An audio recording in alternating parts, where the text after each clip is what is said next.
Warning. This video contains super awesome content not suitable for people who don't enjoy super awesomeness. Viewer discretion advised. I was just bullshitting. And you know this, man.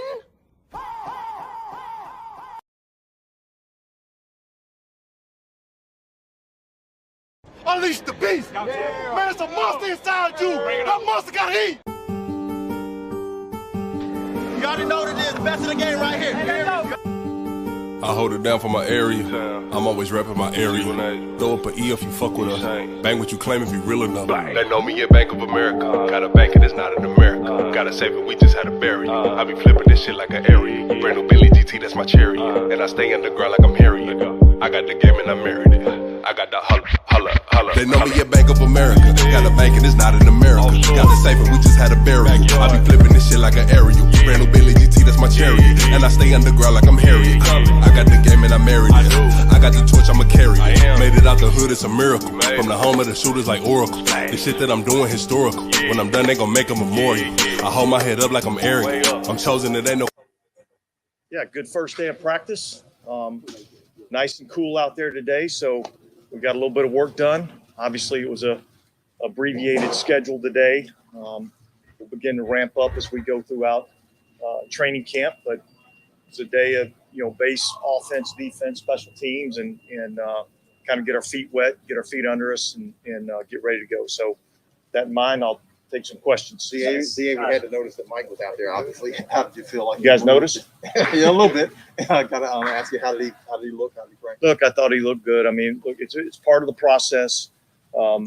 This was, part of our kind of design, hoping that he would be in a position to be able to do that. He was. I think we still got to be smart with him as we go throughout training camp. But, I thought it was a good start to have him out there on the first day. I was excited about seeing, number 13 walk out on the field. Did you see something in him? Like, how would you describe how he was, I don't know, emotionally, or what did you see? I think he's excited. That'd be a good question to ask him, how he is emotionally, but certainly I listen, Mike Thomas wants to be out here. He wants to help this team win games. And that's his whole mindset and his whole purpose. And he's extremely driven to be able to do that. And I think this was a good step in the right direction. So we still, we still got some things we got to get accomplished.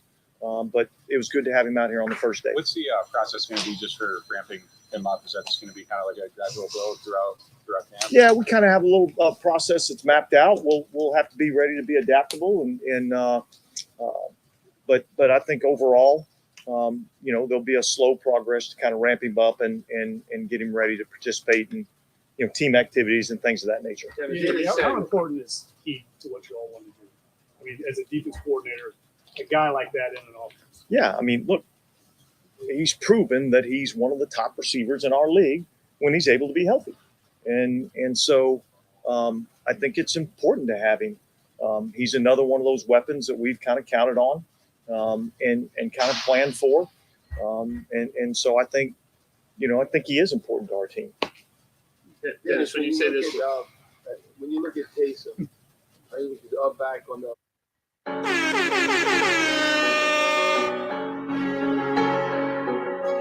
God damn!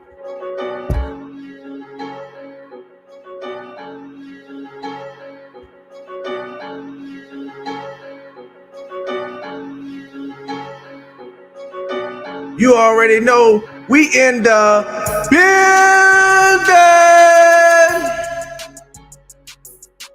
Welcome to Nola BREAUXS, home of the bros, and you already know I'm with my bros. One time for my guy, the vegan assassin, Yoke Bro, inside of L. Can't go without my bro. You already know who he is. Our bro.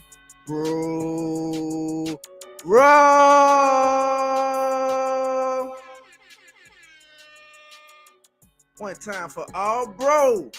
Fofo in your back, my brother. One time for Crookums. And we gotta show love to all special guests our bro. You might know him as Hoodie JUBE.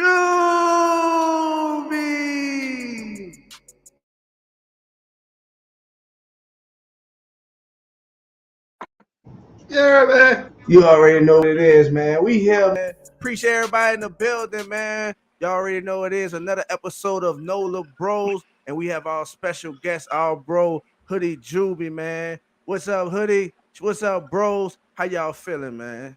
You already know. Great. Lovely. Talk to him, Al. Can y'all hear me? Yes, hear you fine. I can't hear y'all, man. Ain't that a thing? Go ahead. Talk to him, Al. Talk to him, Al. My stuff good. I'm coming right back. I'll be right back, y'all. Yes, sir. How y'all feeling? We're gonna jump off early. I know it's a good day. It's a good day. We got some good news today. How everybody feeling today, man? How everybody feeling? I feel great. Hey, I'm feeling great. Great news, man. Can't wait to talk about it with everybody. And also, I can't wait to roast some of these stupid NFL analysts. Ooh, can't wait. They got their foot in their mouth right now. That's what your grandma used to say. Yep. They got their foots in their mouth right They now. about to be licking boo. You heard me one time, man. What's up, y'all, man? I'm good now, huh? I'm locked in, huh? We all good? Yeah. All right, man. Nah, man. I don't know all that, man. It's another episode. Now, I came back in on them boys saying they got the foot in their mouth. They must be talking about all God, Michael Thomas, everything that's going on. So you already know what it is. As you heard in the beginning, we're going to go through these interviews. They got a lot of interviews. First day training camp, day one. We back, man. 2022 is crazy. So who y'all heard in the beginning, that was Dennis Allen. So we about to go back to his interview, finish up what he's saying. Then we got another couple of interviews lined up. We're gonna talk through the chat, roll through the chat. So y'all gonna hear the interviews, and we're gonna put y'all on the screen, man. Much love. Here go DA, man, finishing up.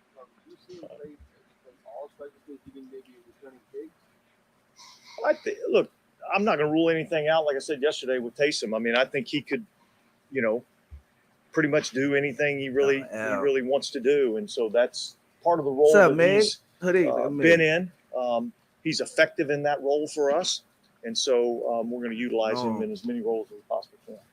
You say this was part of your design with Michael Thomas. Is that the original since the November surgery? Was the expected? Well, the hope is that he would be ready to start training camp. Now, to what? I can't really do it. Let me just holler. Y'all good. I'm about to just holler everybody. Pick it and flick it. I see y'all, man. I was gonna go through it, but I ain't even go through the top, man. I'm just gonna run through these everybody that I'm, holler at our family right quick. Who that to Megan? I see you, normal Meg guy. What up, Tori Shepard? See you, man. My dogs, man. Y'all already appreciate y'all. So I'm gonna run through this, man. I see y'all. Appreciate Anime ID. What's up with you? What's up, bro? I appreciate you in the building, man. What's up with everybody, man? I see you, OG JP. What it is? Hey, let them know. Hey, we like that. Yeah, we like that. You heard me? Shout out to my dog, Rose City. What's up? Who that? What up, baby? We in the building, man. We like that. You heard me? Let them know, man. We here, man. I see y'all. I said, I know I can't do that, man. What up, Trey? Shout out to Trey. Who that? Who that, Trey? You already know what it is. There we go. Uncle Deuce. Uncle Deuce. Shout out to my dog. I seen that chat earlier. You heard me? What up, Jamaica? Who that, everybody? What up, Jamaica? Shout out to Jamaica. 504 Cole. What's down with you? What's down, Cole? Shout out to dog Aaron. What up, Aaron? Aaron. What's up? Yeah, man. Shout out to 4X Lit 7. Who that? What up, baby? Shout out to our dogs, man, in the building. We got Hoodie JUBE, and you already know. Holler at the check. Multitasking, my dog. I had to go through this. Yeah. This time, let me see if I see anybody in that OG. Shout out to OG. What up? Dana. Who that? Dana. What up? Everybody showing love to OG. What's up, Dana? Good to see you in here. Let me see who else in here. I ain't see. You heard me? Picking and flicking. I don't know if I holler at you. Shout out to Kim. Shout out to Kim. Kim always said. Kim said y'all got a pie. Oh, it's Gris Groceries. You know we here. What up, Bruce? Shout out to Kim. You be active on that Twitter. Hey, Kim be active on that Twitter. Kim hold it down on that Twitter, man. We love you, Kim, man. Fact. What up, Bruce? You already know. What up, Kim, Bruce? bring all that beef to Nola BREAUXS. I love it. Bring it. Empty-minded. I want all that smoke. Who that? Shout out to it all up. What up, Donald? Shout out to Donald Woods. Donald, what up, I baby? remember Donald. Me and Donald was on Big Q channel. We was talking about Jameis Winston when he first got signed and was taking over. What up, Donald? I don't forget nothing. What up, baby? See you, man. I want all the smoke. How you say his name, Jamari? If we play y'all How you say his name, Ellie? games, I want butcher dog. Yeah, that's what I was saying. What you say, Crookums? How would you pronounce it? if we don't play y'all, I Jamari? ain't much want to talk Thank to you, you. Jamari. I don't want, you know what I mean? Shout out to my dog. Shout out to my dog. Jamari. First time being here. Millie too had Panther fan bucking earlier, but they ain't make no noise, huh, bro? They must have seen that. They must have seen that old pic from old Baker, huh? That old floating duck out there, huh? Shout out to Mike Time. Yeah, he said the Godfather in the building. Yes, sir. Shout out to Donald. How you doing, Carla? What's down? Who that? Yeah, Shout out to Carla. Carla. What's up, It was Carla? so You already lovely know. to see that 13 out there. Just Man, it the was so man, good, man. his You already presence. know. I His think. presence. Shout out to Wallace. Is that my dog? Wallace, what's up, Wallace? We in the building, man. These That's the dudes South tripping, Side. bro. Where we at, South Side? Wallace. D right. Outside. We D like right. that. Yeah, man. I love that shit, dog. I ain't gonna lie to you. All right, y'all. Now we caught up on the chat. I just wanted to show love y'all, man. If I see anybody else new in the chat, I'm gonna make sure we shout y'all out. But I had to show love to my people. You hear me? Here go DA. Level, he would have been ready That's to my start. dog, We didn't too. know the answer to that. But as the picture became clearer and clearer, we felt like this was a possibility. And it's clear. We had a chance to evaluate him a little bit this morning. He felt good. We felt good about it and thought it was important for him to be out there with the team. Me too. Me too. I thought he looked good. I mean, obviously you're just coming right off the practice field. So there's still time that we got to go in and evaluate things. But I thought overall, he did a nice job. I thought our offense got in and out of the huddle. It was crisp. There wasn't a lot of repeated plays or anything like that. So that's always a good thing. Shout out to Wireless. We're not even to that point yet. You know what I mean? But I do like where he's at right now. Yeah, the pads on the helmet, is that Pammy Whammy? It's a Let's go, league Pammy mandated. Whammy. We voted on it in the spring, and it's really They talking about the padded on the helmet. Y'all been seeing that? Try to help against concussions. Especially with Taysom. Lavelle, what's up, baby? Offensive line, tight ends, and linebackers is mandatory. And look who is on. What position Taysom For the first time of him tight ends and linebackers, really practicing football in a while, I thought he did a good job. He's another guy. Look, with all these injured guys coming off of injuries, there's a process that you have to go through to get yourself back. But I thought it was a good start. Then it's I mean, maybe not that long ago, a guy having an Achilles injury in November. Cobra Kai. We like that. He has confidence that he'd be kind of ready to contribute, even though Well, you're just going off the information you're gathering from the doctors, and we felt good about that decision. He looks good as we sit here right now, and so we're just going to keep progressing with him. Is that stuff? The GOAT, Drew Brees. Guys coming back from that sort of stuff faster than Well, look, I think everybody's healing faster from a lot of different things. I think that's just the way modern medicine is now. It's the way these athletes take care of their bodies. I mean, I just think I don't know if evolution's the right word or not, but I mean, I just think that's part of the process. Guys, at any point today, maybe even before practice, did you take a minute just to sort of drink it in the first practice, what it means to you? Did you take it out? Not really. I mean, this is about getting a football team ready to go play a regular season and win football games. And so I didn't really think anything about myself or anything that was going on around me. It was just kind of tunnel vision on how do we get better. And you know what? Here's the thing. That's the message I'm preaching to our players. And if I can't adhere to that message, then, what good is it? So it really is tunnel vision, one step at a time, all those cliches that you think about, but they're real. And it's the way you get better in this game. Competition, baby.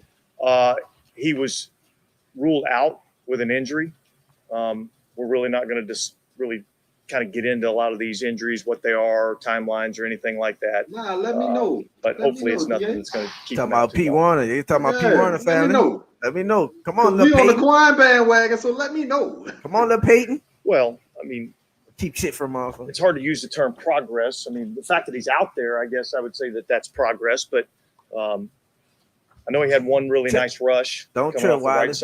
We got more tickets, man. Don't trip. And I know he's worked extremely hard throughout the offseason to get himself in position and ready to participate.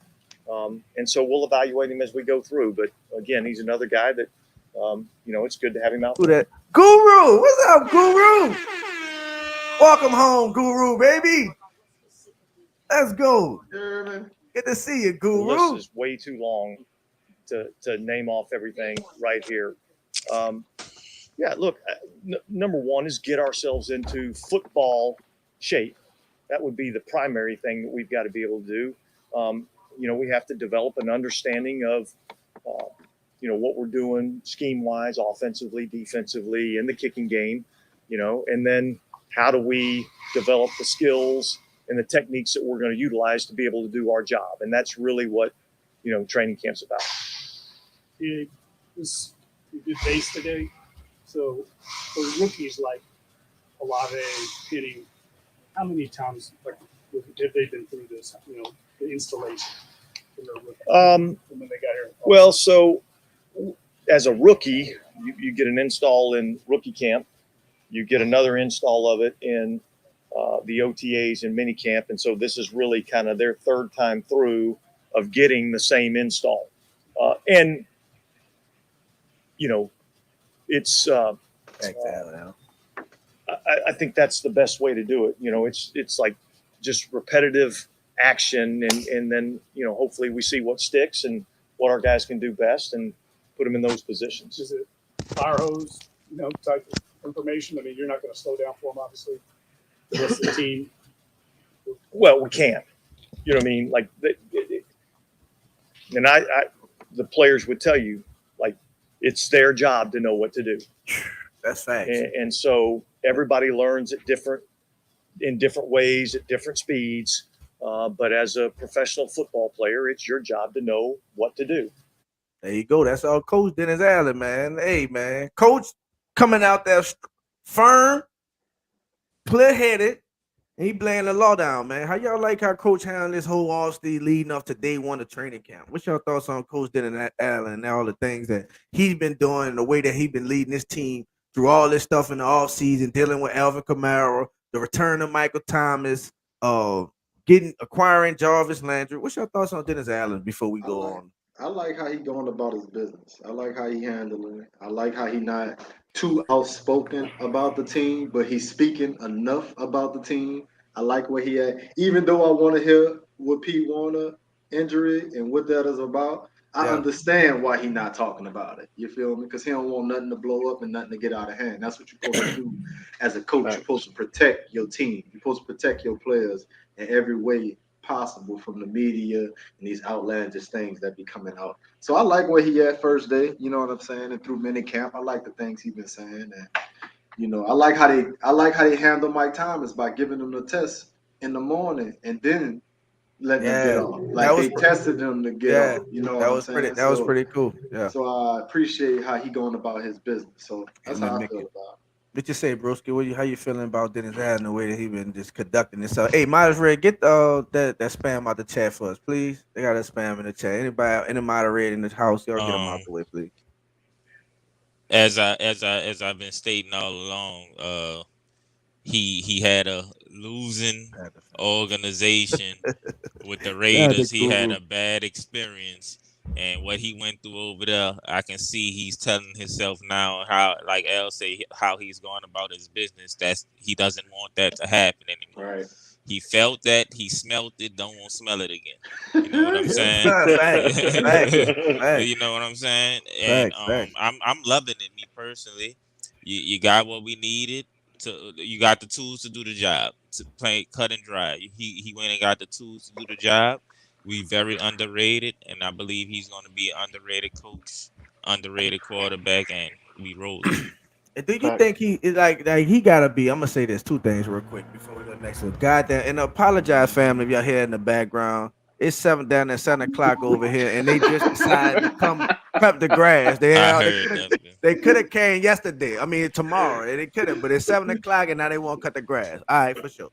Anyway, it must be that hot out there, huh? Man, I was about to say it's hot. Yeah, but fuck God, but nah, man, and Guru, I see you. But damn, what we was about to? Oh, I said they didn't mess me over. Oh, Dennis Allen. Now, is he over prepared? And is this the best situation? I ain't gonna say rookie head coach, but a new head coach walking into the job. Is this the best team any head coach ever in history have walked on to and took over? Because man, when he got the weapons, I can say history, but top 5. This is like the best top 5 you can say walking could do. Because most times when you get a new head coach, he walking into a shit show. You know what I'm saying? Like he walking into something trying to fix something and build a culture and then such things like that. Same thing as the number 1 overall pick. You usually going into the worst franchise in the world. I mean, in the league, and because they got the number 1 pick. So I'm just saying, like what y'all was saying, the tools that they have. But this man, when I talk about tools, this man have on offense the tools that he have. Defense is elite. Special teams is elite. Like, man, Dennis Allen got to be one of the luckiest guys in the world taking over the New Orleans Saints. To go off what you saying is, Sean Payton left a core behind for him, and then he went out and got some more things that he knew he needed to not fail at all. Yeah, he tweaked it his way. He was like, all right, Sean left me enough, but I need a little bit more to make sure like I don't fail this time around. You know what I'm saying? Get the 6th-round receiver from Sam Houston State. How about I get this veteran receiver who got to prove himself also in Jarvis Landry, stuff like that. Yep. That's what I was saying. Go ahead, Hoodie. Talk your talk. Hoodie. Talk your shit. That's the same thing I've been preaching for a while on my channel, and I'm telling everybody, well, yes, we don't have Drew Brees no more. Yes, we don't have Sean Payton no more. But do you not see that the culture is still there? Dennis Allen's been there for years. Pete Carmichael's been there for years, and people are forgetting that we don't have Sean Payton anymore, which is right. But guess what he does? He thinks he can take anybody off the street and make them a Pro Bowler. So guess what? Dennis Allen ain't playing that shit. He's like, I'm done. He said, I got the pieces around me to win a championship now. I'm going to get me a Pro Bowl, a person that gave me headaches when I played against him. I know he's going to give me a headache. So he's getting those type of players to put in place. And these are not just, like a brand new person. These are veteran players who are going to be leaders that's going to lead the offense out instead of Sean Payton.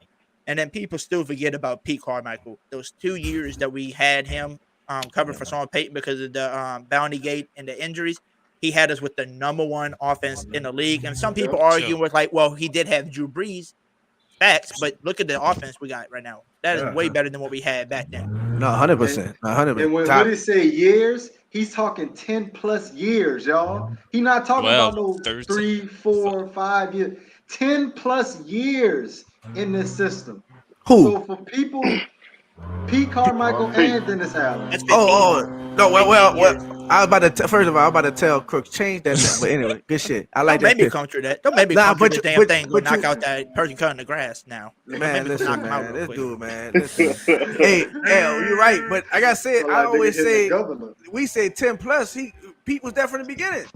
Like, he is the creator. Him, Drew Brees, he wanted a mastermind. He is the mastermind. I got told he is that. So watch the type of shit we run this year. Just watch. And DA only left what, 4 years? So 12 out of 16 he was there. He got 12 out of 10+ years. You feel facts. Over a decade on both sides of the ball. Who's running the show on both sides of the ball? It's like it's still. You gotta look at it like that, bro. Y'all gotta look at it like that. Exactly. Look at it like that. 12 out of 16 years, DA was there, and Pete been there, ain't never left. You know what I'm saying? Never. Like, but they talking about Todd Bowles and Byron Leftwich gonna have it after 2 years. Come on, man. 3 years. That's not that culture. Structure, that foundation, that culture, all that shit intact. That shit about to be all wishy-washy. We talk about 10+ years. We've been doing the same thing every day Every time we coming in this building for 10 plus years, 12 plus, like he said, we just Shout out to hit the Tahiri, 12 man. plus. My bad, Tahiri. I see you. Salute to you. Shout out to Tahiri, man. Here, man. They better respect it. Talk your Bro, talk. I like all this shit. Go ahead, Crooks. I How you like feel all this about shit. DA Crooked? Crooked, yeah, with his job he been done and everything so I far love this it, year. bro. I mean, like we all alluded to, you know, it's the second time around the block. So he's had that failure. You know what I'm saying? And the best way to bounce back is to have them failures. You know what I'm saying? Had them stories of failure. So he had that time that he spent out there in Oakland or whatnot with that team. And he I mean, we all said, know bro, he didn't have the best he team. was a 1 year coordinator, y'all. Sorry, Chris, but he a 1 year coordinator taking over the Raiders. And Denver, remember? He had the Denver defense nice when Tim Tebow was there. Yeah, that Tim Tebow year. That was his only year. That was his. That was him. Yeah. And they carried. The defense carried that team to the playoffs. Like damn down there last year with Taysom Hill. Go ahead. Go ahead, Chris. Nah, but in doing so, you know what I'm saying? Like he knows the things that made him fail that time around as a head coach. And like we keep saying right now, this team is just, I mean, like Till said, one of the best teams a coach could be handed to.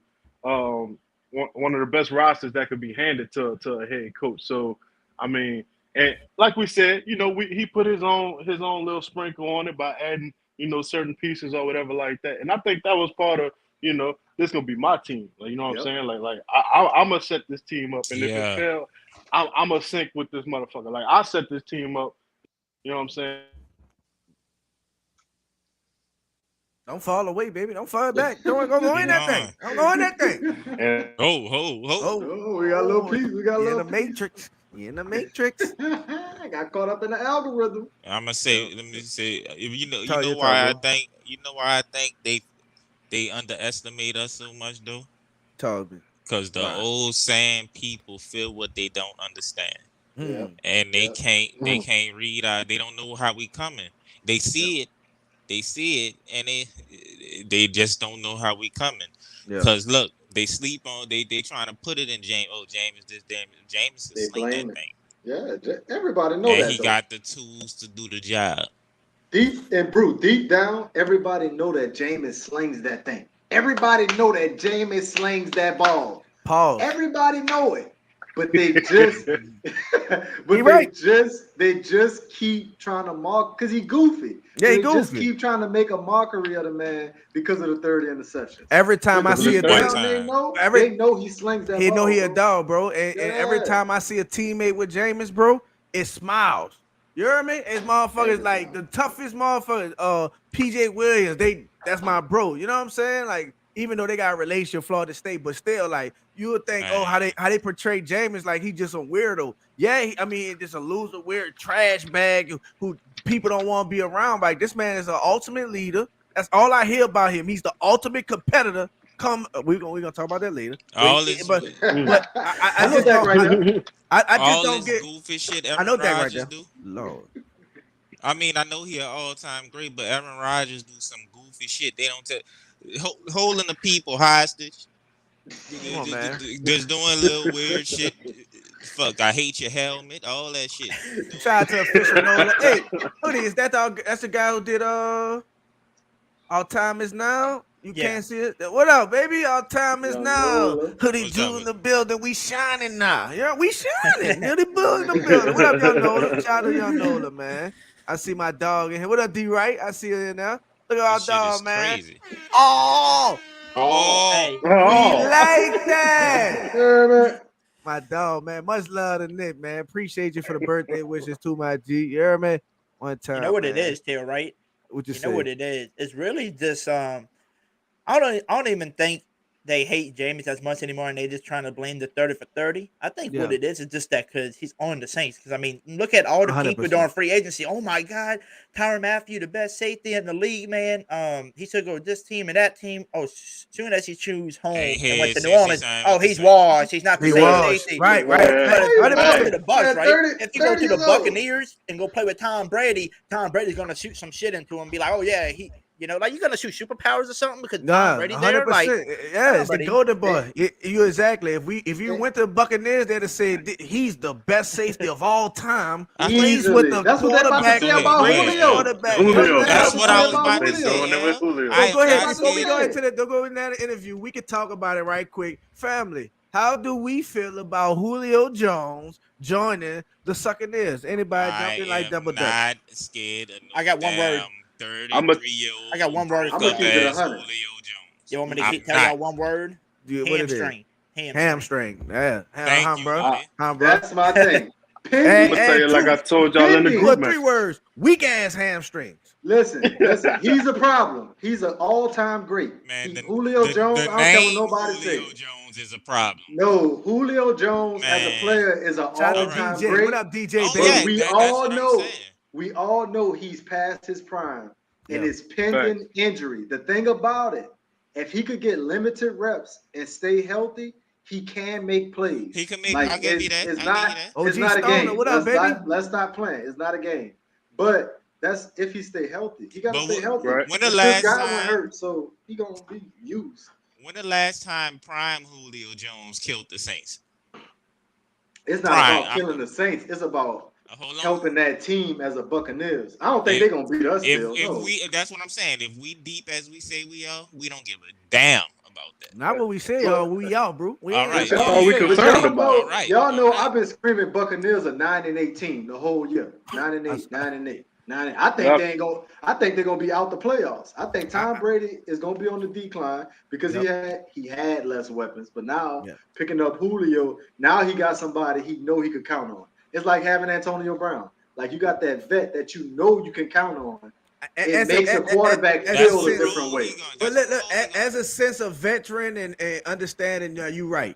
But as comparison of what the abilities at that time, I don't think so. Because I think Antonio Brown made me way nervous than Julio gonna make me. You know what I'm saying? And if we know anything about if we know anything about our cornerback, the ones that scare us, and it's mainly with Marshawn and Adebo, he around that same size, it'd be the shifty motherfucker, the quick shifty and all that. But your big ass man, a Debo, and I think Chauncey gonna want some of that. So and to go good, sit on some of them roasts. Yeah, and let PJ Williams fucking knock his. Go ahead. We played against Julio when he had a good supporting cast already. He had Ty Gurley, Calvin Ridley, and Russell Gage over there. So we played against Julio at that level already, and he still didn't affect us. Yeah, we know that, but I'm saying like he's still Julio Jones. At some point, Julio Jones can be Julio Jones at some point. I feel you. Tyree, my bad, bro. But we gotta pay attention to things like this too. I know you signed with. That's why I don't like fucking people name up. And I'm pretty sure he had other suitors, but it's not like people was kicking down the door to go sign Julio Jones. Right. But, and I'm gonna be honest. You Other said teams something about the. Go ahead. Who you said? I'm gonna go after you. Who you said? It was Packers and another team I think that they announced that was that had also made calls to him or some shit like that. But I think I think other teams it's gonna be a problem for other teams for sure. But we just too deep, dog, and we know that. Like that's one of our original. I don't want to curse, but that's one of Marshawn original jump offs. Yeah, man. It's like Malcolm Jenkins said in that interview. So to answer the question, it makes them better, but are they still gonna beat us? No. Our defense too. What up, King But I did want to say something about Tyrann when y'all was talking about Tyrann. Whole live straightening. Yeah. Well, people forget because the NFL is such a high turnaround player league. Like players come in and out this bitch so fast, they do forget about all-time greats and how long the all-time greats play. Like Tyrann Mathieu can play for 15 years probably if he want to. You know what I'm saying? Because how good he is. How long Ed Reed played? That's what I'm saying. All-time greats play have longer careers. You know why? They start depending on this. You know what I'm saying? That's what I'm saying. That's what I'm talking So about. he could extend his career. Darren Sharp was like 33 when he came. There you go. Who? So Shout out to Dana. Hit that like button. They calling him washed and they saying all of this stuff, but we seeing his greatness. We seeing like he's a great, so he could play over 10 years in this league. You feel me? All right. Versus 8, 7. You know what I'm saying? 6 years in the league. He's washed. Okay. Shout out dog Josh, Marcus the Pels fan, Mayhem, man. What up, baby? Y'all Marcus make sure Mayhem, to subscribe to Josh, this man. prime. What up, Marcus Josh? Mayhem Baby? might have a prime year this year. Yes, man. I sniffed 3 picks from him. How old is Malcolm Jenkins? I know he just retired, but I'm just It was old. reason Like I 35? 35, I think. Damn. Okay, so that's the reason I asked because all right, we lose Malcolm Jenkins, which is like what Till was saying is a great mind on the defense, but we just added another great mind in Tyrann Mathieu on the defense. And physical and the abilities. And the ability to go with the great mind. So you got a great mind and the ability. Hoodie, did you get on this? Did you get a chance to talk about? Go ahead, talk your shit about Julio.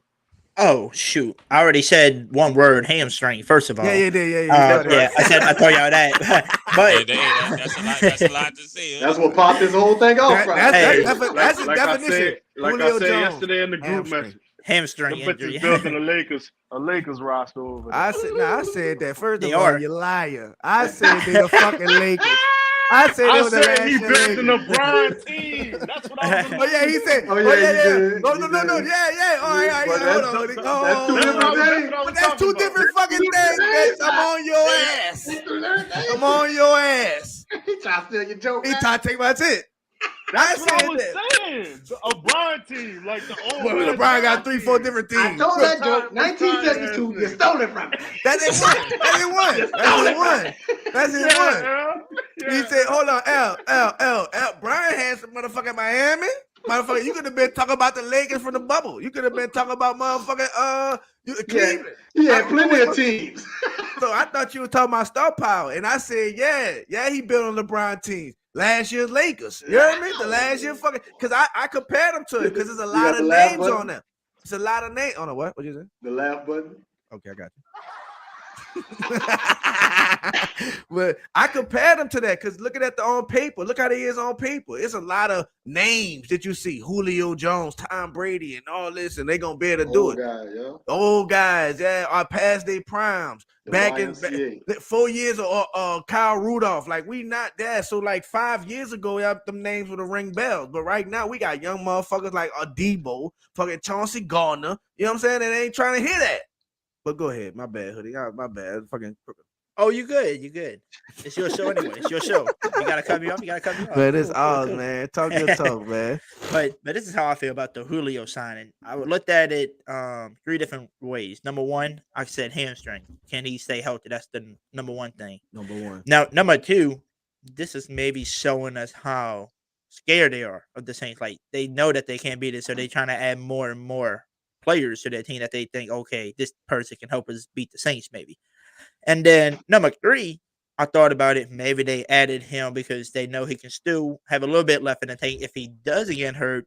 And it may be showing us maybe Chris Godwin is more hurt than what we think he is, and he might be out a little bit longer.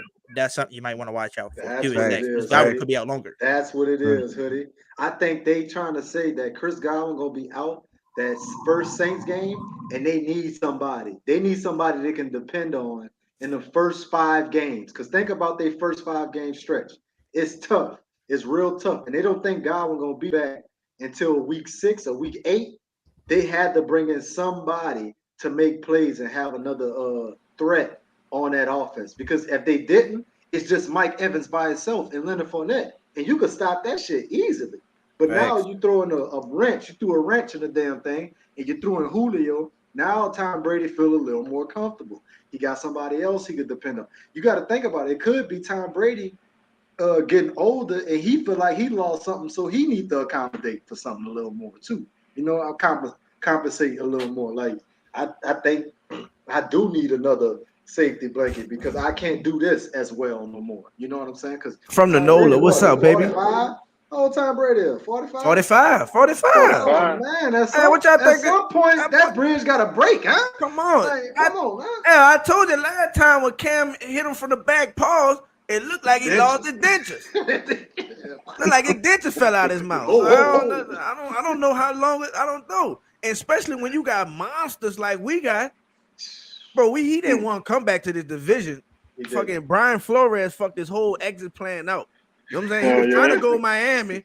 Retire and sign with Miami. You hear me? And get in, going back into the AFC, and then make that. Think about the money now. Now he go back into the Patriots fucking division. You know what I'm saying? Think about that. Think about the money and all that shit that's behind anyway. But yeah, that was his plan. He didn't want to have to deal with these fucking monsters that we got. Cam Jordan, Peyton Turner, the Nigerian Nightmare, Davenport, Shad Tuttle, passing you, Davis, Katavius Street, and people say he came back to beat Jackson.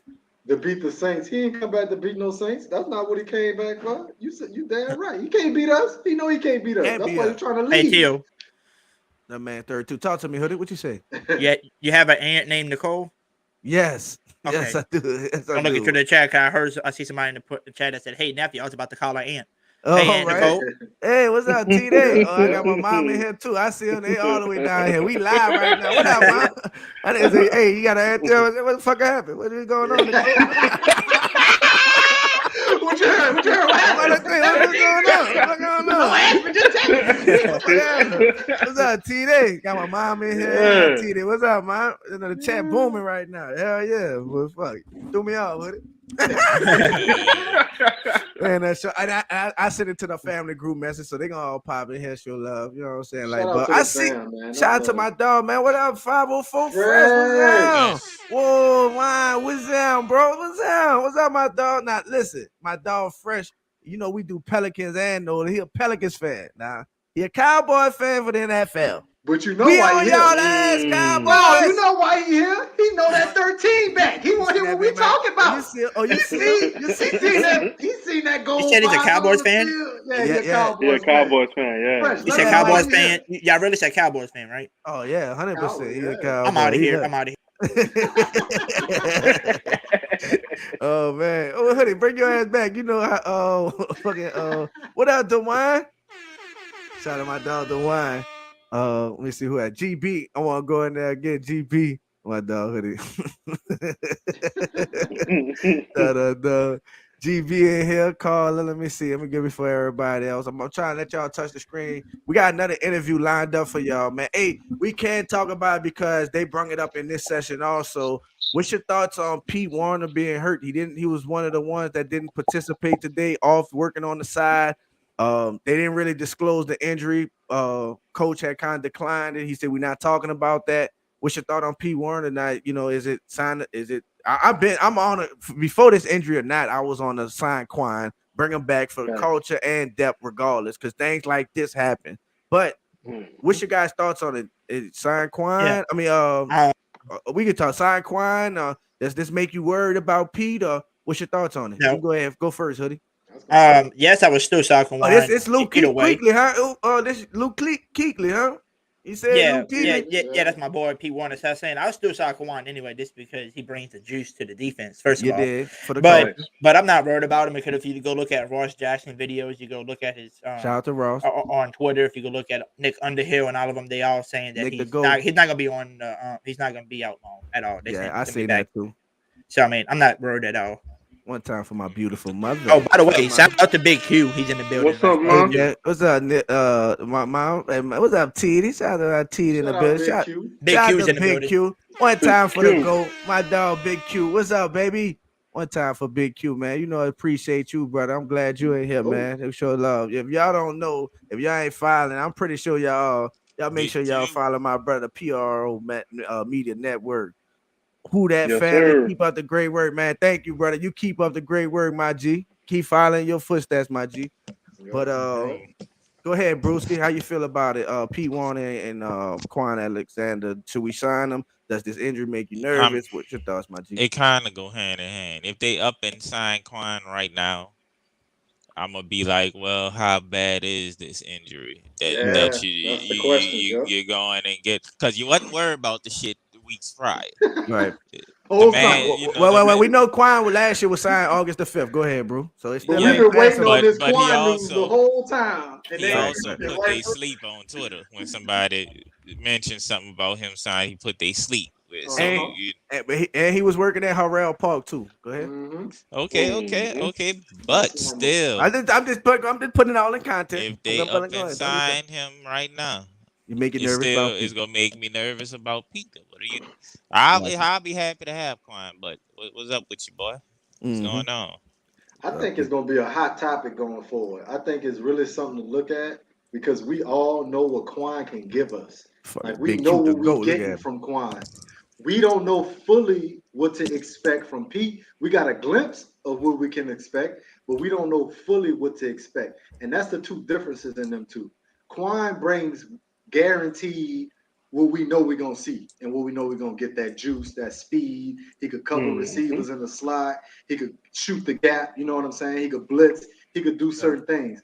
Pete game still has question marks in certain areas. We know he's instinctively off the chain. Like, dude react so quick.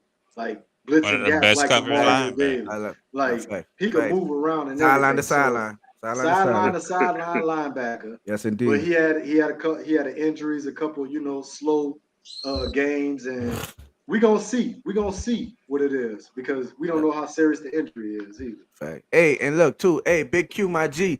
If you want to, I'm just out of respect. If you want to come up here, man, get on here. I can send the link. Ain't nothing to it, my G. But if you want to play that background and you just chilling, I'm chilling. I just throwing that out there. Just throwing that out there. Yeah, because you ain't pressure to come out because I don't want you pro. Nah, my G. I'm just saying, just out of respect. If you want to come up here and join us, it's love. So yeah, man, just hit the DM. I got you, my G. But yes, sir. The Godfather, baby. The Godfather. The GOAT, man. That's the GOAT, man. My dog, man. One time for the Q, man. Go ahead, Crookums. Well, yeah. It's you linebacker. Come on, Fofo. No. Fofo? I'm just listening to y'all. A little bit of Shout out to my everything y'all TD. said, They got man. us on the big screen. I see that, Jared. One time for Jared, my dog. We on the big screen. You heard me? I agree with you, Till. I'm on the Quan train. I definitely like to have Quan back for the reasons that we stated. He's definitely, an elite linebacker in my opinion. You know what I'm saying? He fits well with our defense, sideline to sideline, plays the run, plays the pass well. Like Lester said, we got a glimpse of what Pete could do, and it was good. You know what I'm saying? But coming into year 2. We still got some things to see from him. Some things that we got to, get figured out with him. I know. Him being injured, I ain't gonna lie, it's kind of scary to me, just for the simple fact that there's no real news on it. Nick and those other guys, they kind of, lighten the load a little bit by saying that he's not gonna be out too long. So, we could take that for what it is or whatnot, but we just gotta wait and see. I don't think signing Quan right this minute is gonna be a major red flag, but either way I want Quan, but I do want, to find out what's going on with Pete and get him back on that field as soon as possible as well. Did anybody hear if he was working on the side? Or was he not practicing? I think he was working on the side. And just shout out to Tim. Eric Wilson was in there, and they said brother looked sharp. They said he looked sharp, and DeMarco Jackson had a good pass deflection lead to a drop interception by C. That's a sleep. Jump down. Eric Wilson was the backup for Eric Kendricks now. Right. Yeah. He good. Yeah. Already nice. I'm about to tell y'all. Good shit, Tim. Good shit, Tim. No, right, real quick, Till. Talk your tongue. I'm more concerned with Marcus Davenport. Fact. The man lost a pinky. I understand, but I'm concerned. That's not good though. No, you don't understand. Look, do you understand how important your pinky is? Especially when you're drinking something good and your pinky goes up, be like, right, yeah, you trying to be fancy. That's some fancy shit. Hey, Paul lost too. I was about to tell you, you couldn't take it. Pause. You couldn't take it out of my eighth check. Get this guy. Paul play with a damn crab man. All I can say is, put that bit right here. Little lobster claw. That motherfucker. You know what I'm saying? He ain't got to catch the ball, so you know what I'm saying. I'm more concerned with. Hey, he got shoulders. His knee hurt. He had to cut off his pinky. He did have shoulders. Hey, I got something to say to that though. JT, what up, JT, baby? I got something to say to his pinky. If he just missing a pinky, right? It's okay. Because look at what one of the Griffin's brothers can do with only Oh, one hand. 100%. Facts. So Facts. she's just missing a pinky. Exactly. Exactly. Exactly. Good point, Hoodie. Good point. Exactly, Hoodie. Exactly. That's why I You said don't that. have a hand. But that point of it, I understand him rehabbing, and I think they were saying also conditioning also. So more of him starting on the public was conditioning also with it. But the most thing I'm concerned, like Bruiser just said, was the shoulder. You know what I'm saying? Yes. Like that shoulder, that could be something that we got to really keep our eye on. This start re-aggravating during the season. And with Davenport, I'm comfortable with him not even playing in the preseason because I don't want to risk him getting hurt. Honestly. Facts. But Me too. I know I am. I know game day. He gonna be ready. Shows up. Oh, he shows ready. up. He's a monster. I've never Cam seen, called him a freak. Right. I've never seen Davenport available and not show up. Like he give you effort. Like that's one thing that motherfucker give you. Like he played violent, bro. He plays violent. Every time he's on the field, you gonna get Davenport. He gonna flash. But it's just about him being on the field. That's his. And that's the whole thing about being healthy. We know what he is, and everybody who covers him and say him, even Cam had to say, when he's on the field, he's a monster. In 10 games, 11 games, he had 9 sacks, and don't even include like the other things he do. You know what I'm saying? Like him blowing up the play, making him run some way, and come here, Cam, come up that middle. You know what I'm saying? People trying to run it in and around on us. He's stretching it out. Stretching he's it out with the receiver, giving a linebacker time to make up Grime and everything else. Now that's fact, 100%. Pam and Whammy, appreciate you. Another thing we could talk on brief. Taysom Hill looking good at the tight end position. Now, if you follow Nola Bros, we've been telling people what Taysom gonna look like at the tight end. He's an athlete. Man, run a 4.443. It's been a straight athlete. Think about that now. Come on, man. We're not talking about him. And also, we gotta mention also Dennis Allen.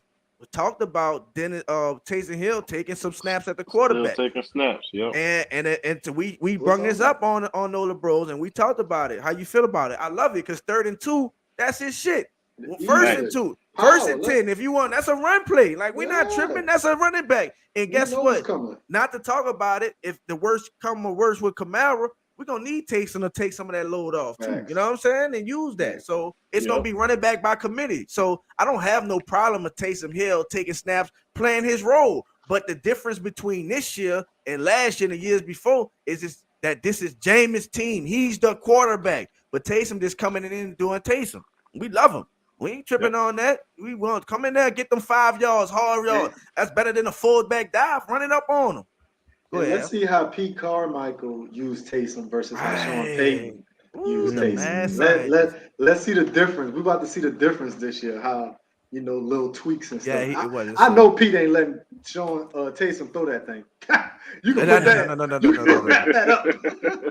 He probably did that in the Giants. He probably throw one in the year. Yeah, right. It ain't gonna be none of that. I tell you that. It ain't gonna be none of that. It's that little Tebow. Fake draw and then pass that bitch. Right quick. Pass, you know what I'm saying? Right quick. Ain't gonna be no cock that thing back. You better put that little mother. You know what I mean? Don't shoot it no more. Don't shoot that little mother. You know, hey, that bitch got to hold on to the ball too. That bitch got to hold on to the ball. He do. With him in that run game, but he's a great last year he did better last year. The year before was that year. Right. When he was running against the Eagles and all that shit, he fumbled down there twice. Now you're right. But I think last year he did good. The Falcons. Huh? And lost 2. He fumbled 4 times against the Falcons and lost 2. Right. What up, True? Shout out to True. True. 3 times, 1 or 2.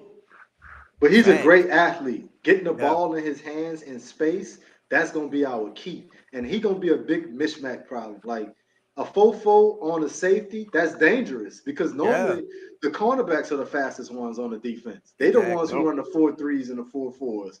The safeties are like 4-5, 4-6. You know what I'm saying? Like they slip it down a little bit. So putting Taysom on that, getting them in the right position, having Mike, having Jarvis, having Olave, that just and Kamara coming out the backfield. There you go. It opens the field up so much that Taysom Hill might be the key target at some games. You know listen, bro. And that's the whole thing. Like that, we talk about that, dog, with the addition of Mike Thomas and Jarvis Landry and Chris Olave, Deontay Hardy, Callaway. Dog, who are you gonna double? Who are you gonna focus your time on? So now you telling me Elvin Kamara got one-on-one with linebackers out there? And what you telling me? Taysom Hill got one-on-one with linebackers out there? Barbecue chicken. Michael Thomas got one-on-one. One-on-ones? Michael Thomas one-on-one. Michael Thomas? Michael Thomas? Oh man, what? Shout out to Say my it again. Victoria in the Jameis love his. What up, Lynn? Shout out to Lynn in the building. Who that? And everybody know that quarterbacks find good quarterbacks find mismatch. Like that's what they do. Much They love, find a true. mismatch.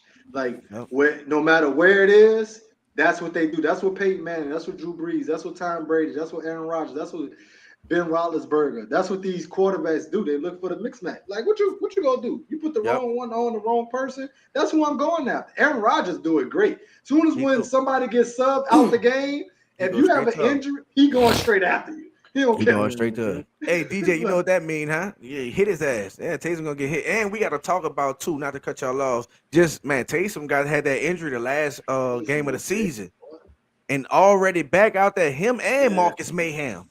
Yeah. We gotta talk, man. Look, that's awesome, man. I shout out to them, man. We was worried, we were so focused on the Michael Thomas situation and Jameis, but we had two other people that was hurt, but they just been grinding all off season, man, and just back. Shout out to Taysom, shout out to Marcus Mayhem, man. I'm about to get into this next interview. All guy, J-Bo. Here we go, man. The leader of all team. That's my quarterback. Talk about Jameis Winston family. Back at it, right? I love it. Good to see y'all faces. Yes, we are back. First day. Great day. Great day. How do you feel this first day? How you are from? Blessed, man, and grateful. Grateful to be back out here with this team. Grateful for another opportunity to come out here and play some football. Do you feel Man, like so humble. incremental improvements in the knee? Oh, absolutely. It's still going to be a progression. But, man, I work my tail off, and I'm going to continue to do that. And Mike Thomas out there today, just look, you smile as soon as I said the name. You know, like we got some people, Taysom, Mike T, who did an incredible job rehabbing their tail off to get back out here and be with us. And they showed out. Like, it's just good Coming as a from the quarterback man who having rehabbing weapons himself. like that to help you win is a beautiful thing. How much would you say your progress since the last time we saw you? How much? Yeah, I would say I just got more explosive. You know, I was good. I was ready to go right then. But like I said, it's a progression.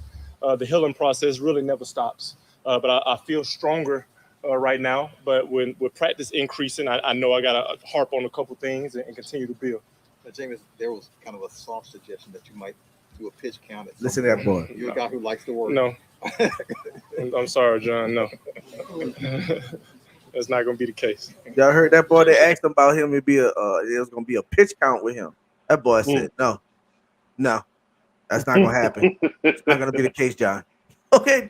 What's the process with you and Mike been like behind the scenes just over the last year, just relationship building? You guys been talking to each other? Yeah, I mean, we were in similar situations, right? We wanted to be playing, and we couldn't play last year. So I think that parallel relationship helped us grow together.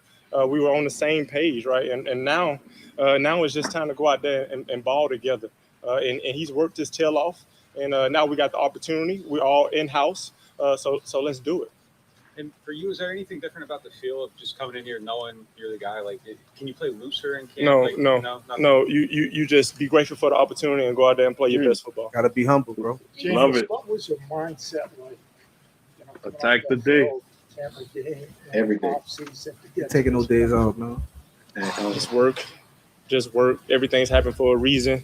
You know, God has never failed me. I got to stay obedient. I got to stay faithful. I got to give it all I got. And that's what I've been doing. And it's not over yet, right? It's just one day. But I'm grateful for this day. And we're just going to keep stacking it up. Facts, wireless facts. Just stay obedient, stay faithful, right? Just keep pushing. Never give up. Bishop One, what's up, baby? One love. Who My dad that? taught me that my whole life. Never give up. James, when you're building like a rapport with a receiver, what are you looking exactly? Hey, I want that. I don't eat crab really. We get Just knowing his body, knowing his angles, knowing how he gets in and out of breaks, developing a trust, meaning that he's going to be where I want him to be. Like, what's his feel like? You know, is different speeds, right? Like, what is he like versus press, right? Like, how is he when a guy is driving on the ball? How is he when he contested catches? Like, all that goes in, right, in terms of a trust. People don't even think about all that. And he know it works because he had that with Mike Evans. Yep. Facts, 100%. That's knowing your guys. You know what I'm saying? Getting to know them, not just saying, "Oh, he's wide receiver 1, 2." That's a leader. Go ahead, James.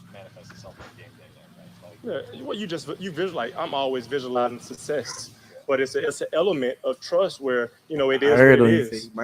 Different guys do different things better than others, right? Yeah, that's my quarterback. It's easier to build a rapport and passing in with Taysom now that he's working more with the tight ends, and you have more of a kind of reps in that. I ain't gonna lie. Shout out to caller 66 in the chat. 15 likes. Come on, y'all. 1 second. Smash that like button. Smash it out, man. We got the bros. We got Hoodie JUBE. Come on, man. Come on, man. Back out the comments and go hit the like. Then come just back hit the like button real quick. That's 1 second, y'all. Let's just hit the comments, man. We're gonna do a quick intermission prayer. No. It costs you nothing. It's free. We're gonna do a quick intermission. Gonna do a quick intermission. No, it's free 99. Free 99, y'all. Just 1 time, y'all. Just back out, hit that, not back out the stream. Just hit that like button for us, man. 1 time, man. We'll let James talk, man. Appreciate you calling. You have players like Taysom that literally can do anything that you want him to do.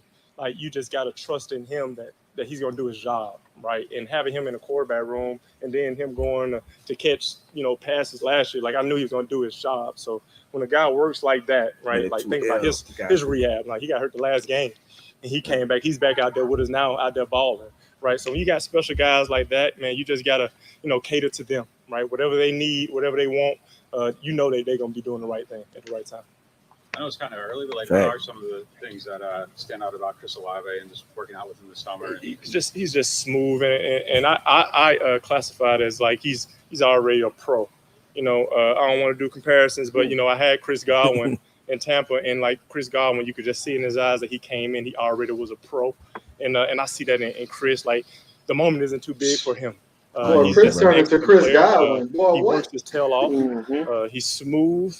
And he can run, and we always like that. At the level of Chris Godwin, we have 3 great receivers. 3 days, right? I didn't want to tax him out, man. That was for togetherness, right? That was for us to get together, bond together, get some work together, go over a few details, right? That's why I had the other quarterback. Let them know, Dana. That was for all of us, man. It was for us to be in the heat in Miami, right? How can we kind of get that same feel, but actually have a beach to go to after we work out, SPN, what up, baby? So it was fun, but we got some great work, and we got better. I haven't done it to that extent. But let them know wireless, baby. I have 5 to 7 guys, but I felt the need to get everybody, right? Why not? I didn't finish the season with them, man. So I was anxious to get around everybody and get us all together and go.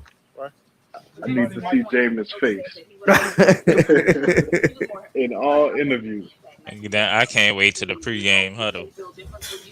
No, man. No, I believe he's definitely a leader of all of us. He's been doing an excellent job. My job isn't to judge him. My job is to do what he says and fight for him.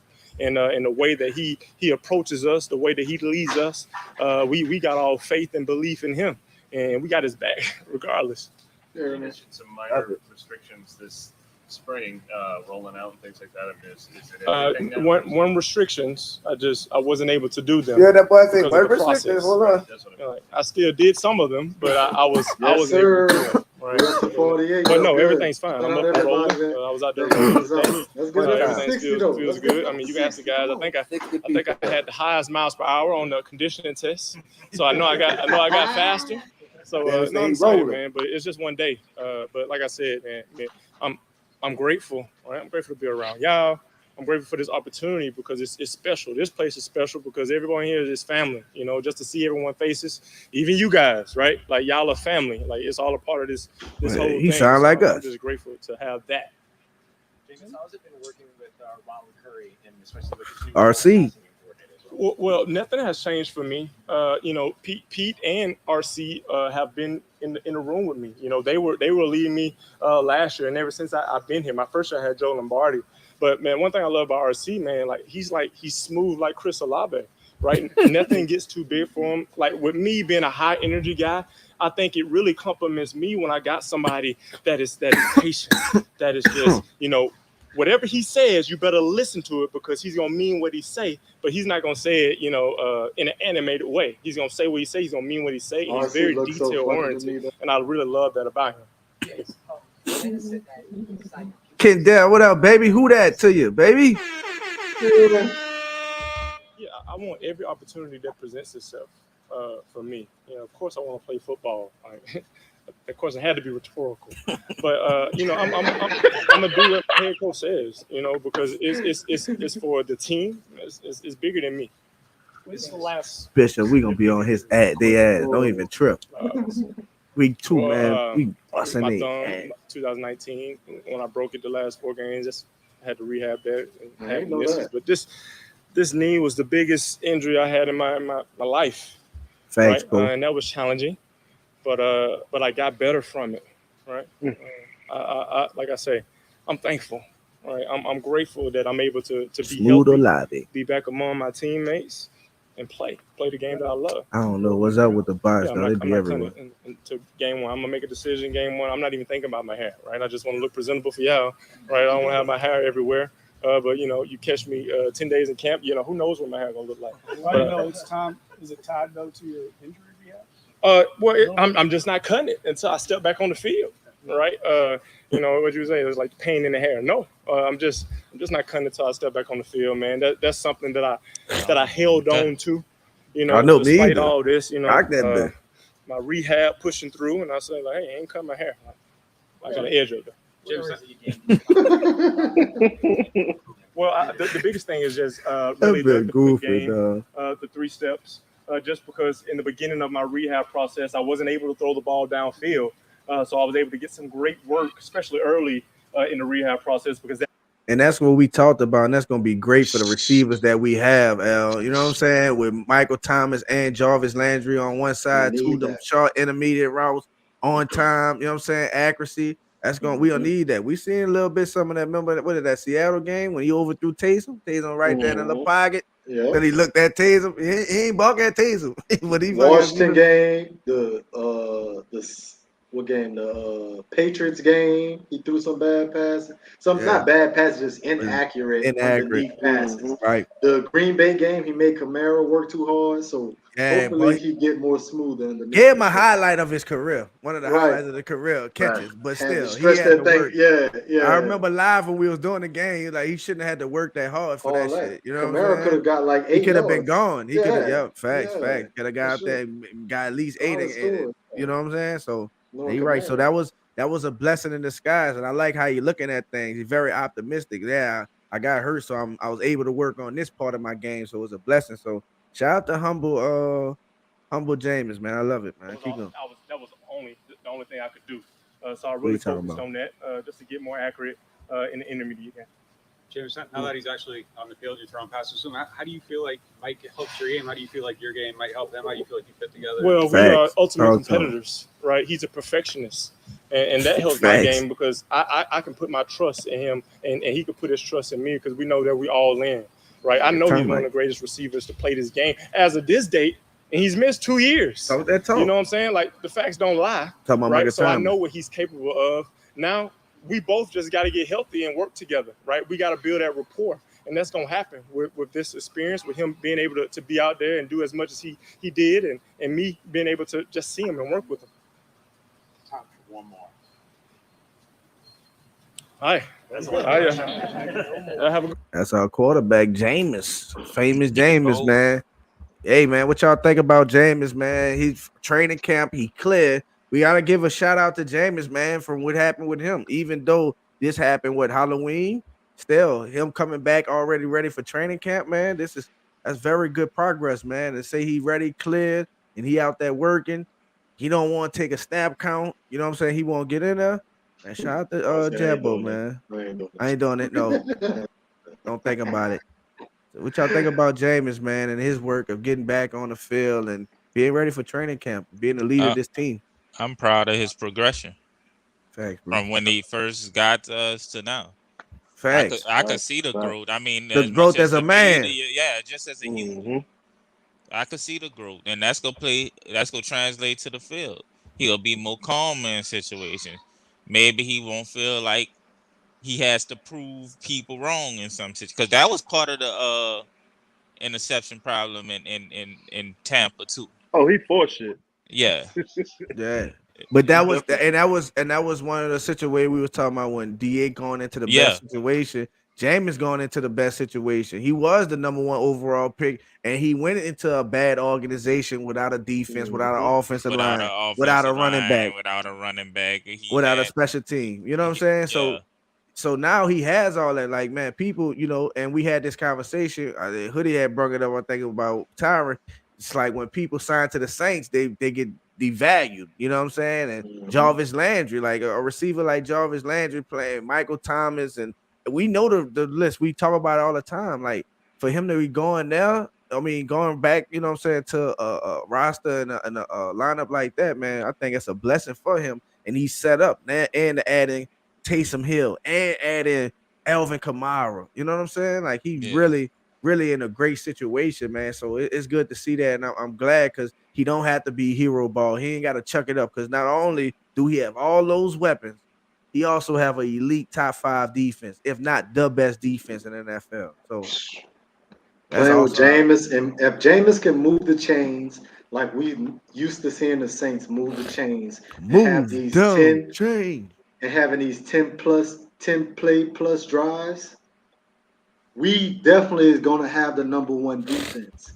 You got to think about how many more times our defense was on the field last year because we was going 3 and out, turning the ball over. No drives wasn't getting, extended because of the offense couldn't get a first down. Like, our defense was on the field that many more times. Battle tested.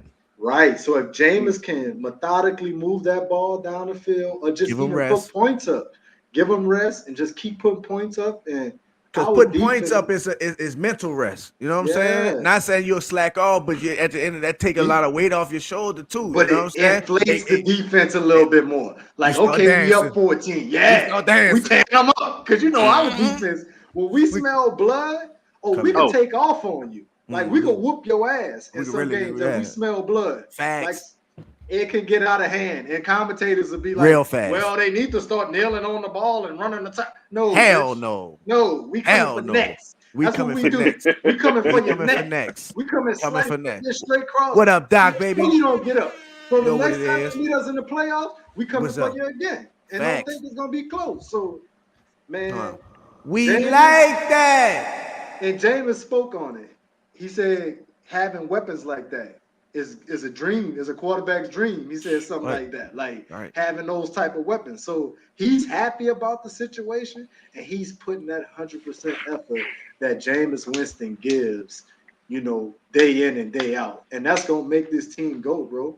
Him giving that, and then Kamara give that all the time, and then Mike give that all the time, and then Ram give that all the time. Like, that shit just gonna mold right. I'm telling you. Man, it's gonna go, bro. They got nothing but killers on there. No, real talk. Hoodie, I know you a big advocate of Jameis, man. I know you from the beginning. You usually have your picture with your, with Jameis behind you. Picture.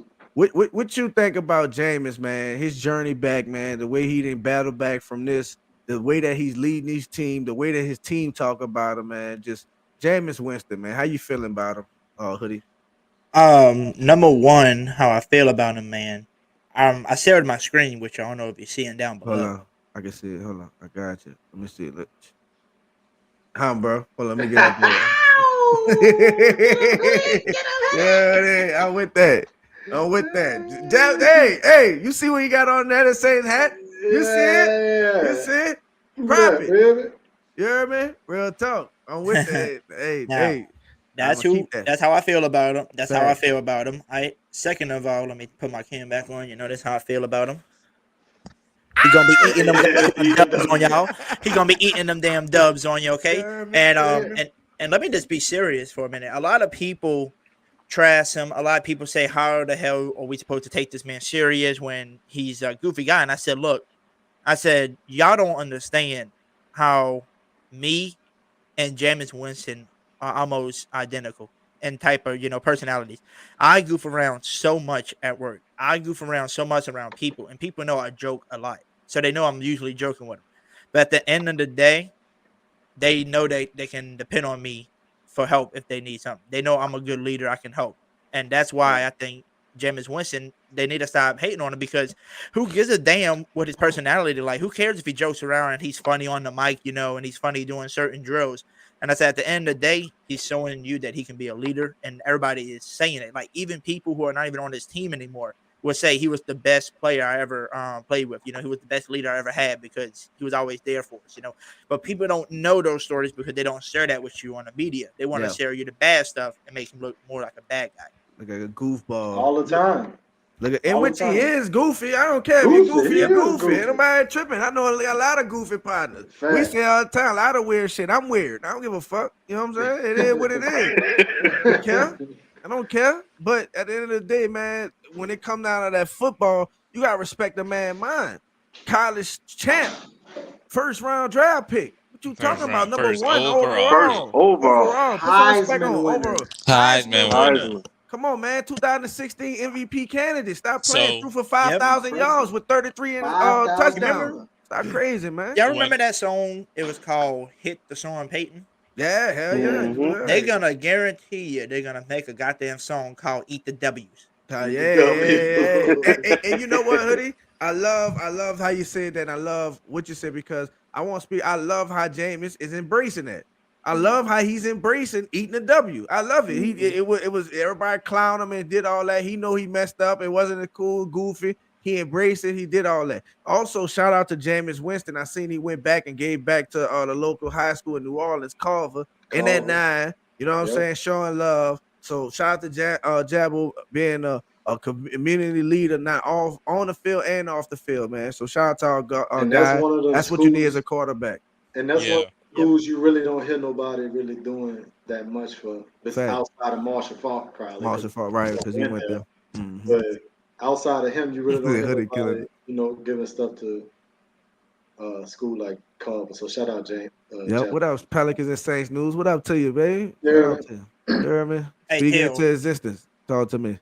I just wanted to tell you real quick. You remember Keeping It Real podcast that we went on that one night? Yeah. We went to talk with Dolph. Dolph. Shout out to Dolph. He was gonna go live for 8:30, but I told him I wish y'all come and go live with him tonight too. So he moved it back to about 9:30. So whenever, so if you and the bros or everybody in the chat don't mind after this podcast is over, if y'all just don't mind, slide over and show the other. Show him some love, Dolph, man. Shout out to we'll be over there after this. What it is, Keeping It Real podcast. Hoodie, man. Listen, grab that link if you could, man. Grab that link and put it in the chat for him, man. Keep it real. Who that? What it is? Keeping It Real. Who that? What it is? I don't mess it up. Yeah, Who That Sports Podcast. Sports Podcast, man. Keep it real. Shout out to Dolph and Coach Rock. Shout out to Dolph and Coach Rock, man. Much love to them brothers, man. Yes, indeed. It's your boy, Who That Nation. Shout out to Dolph, man. And it's Dolph's birthday. It's Dolph. Rest in peace, Dolph, man. Young Dolph, man. Y'all know what it is, the flipper. You hear me?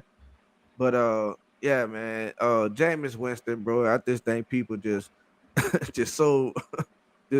underestimate him, and just good to put the joke line in front of him. But what he do on the field, man, and just how his teammates feel about him, you can't deny him, man. And everything that he got lined up for him, man, and the way that he's humble, man, he gonna get everything that he need, bro. And I'm so happy for him. He stay healthy. This offensive line protect the way that they should. We cooking with grease, dog. I don't see nothing stopping, bro. I'm talking about comeback player of the year, running for MVP, because with this offense, bro, he gonna get it. With this offense and this defense, he gonna have enough time to put his numbers up. You know what I'm saying? Because he gonna get the ball back. Don't forget about us giving time to the defense. Don't forget the defense giving us the ball too. You know what I'm saying? Interceptions, fumbles, all that. They ain't stopping. You think because that offense, they're gonna be a competition. We the dogs. You're not Cam already. Cam in the interview already just put it out that we are a defensive team first. And the offense, you got to reply back. And I'm talking about on the field. Put them numbers on their ass. You hear me? So that defense, look what we doing. I want top 5. I want number 1 offense and number 1 defense. Straight like that. That's what I'm feeling. And listen, family, we ain't talking no offensive line talking to the pass. Come on. We ain't getting into whatever they look like right now. I don't want head until them pads get on.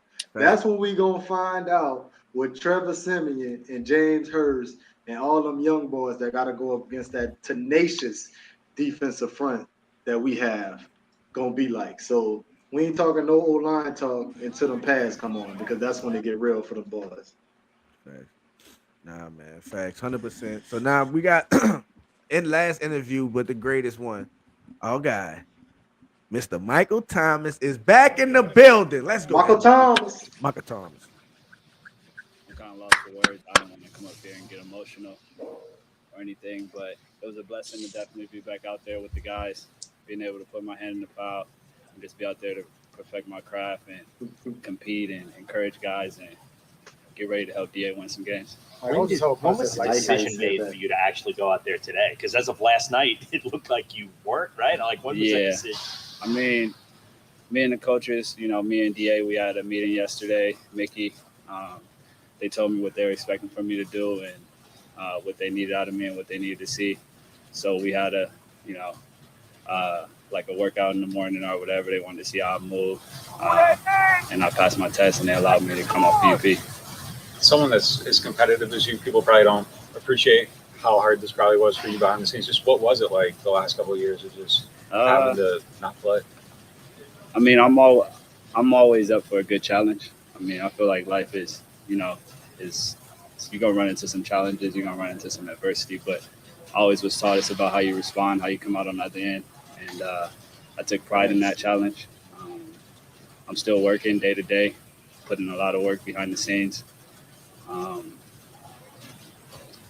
And just, stay consistent, stay honest with yourself. I love playing this game, and just to be back out here is a blessing, and just keep putting my foot forward and keep coming out here and competing and getting better. Did that challenge ever get hard on you? Was it ever trying? Get it out, Nick. Get it out, Nick. Kind of remain positive throughout. It's sometimes some ups and downs, but I have a strong mind. And I feel like I took the challenge head on. And I feel like, I'm here now and I'm ready to keep getting better and excel in my game. Like, how some people did you talk to help get you through all this? Oh, that you had to kind of lean on? Probably anybody that had an ankle injury, from Travis Kelce to who else? Zach Ertz, Steph Curry. Steph Curry, boy. Tom Brew. List goes on and on. I was diving deep into it. And then, I had never had like an injury in my career or like anything like this. So I feel like it was just the hand I was dealt and I had to play my part. How far away are you from where you want to be right now physically? Oh, I'm always trying to get better. Even before I got injured, I felt like I was far away from being the player I am. And now here it's just day to day, taking coaching, listening to coaching, making every rep count. Oh, yeah, I already know. And just staying disciplined in my approach, taking care of my body so I can be out there and honestly just competing at a high level. Mike, how did you stay positive in this process? Because sometimes it can get the better of you guys.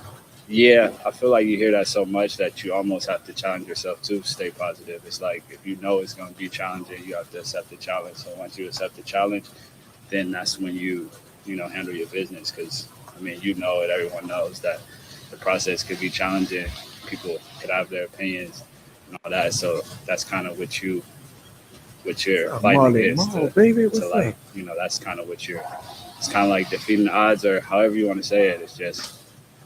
It's just like keeping your head down and staying consistent and staying honest with yourself.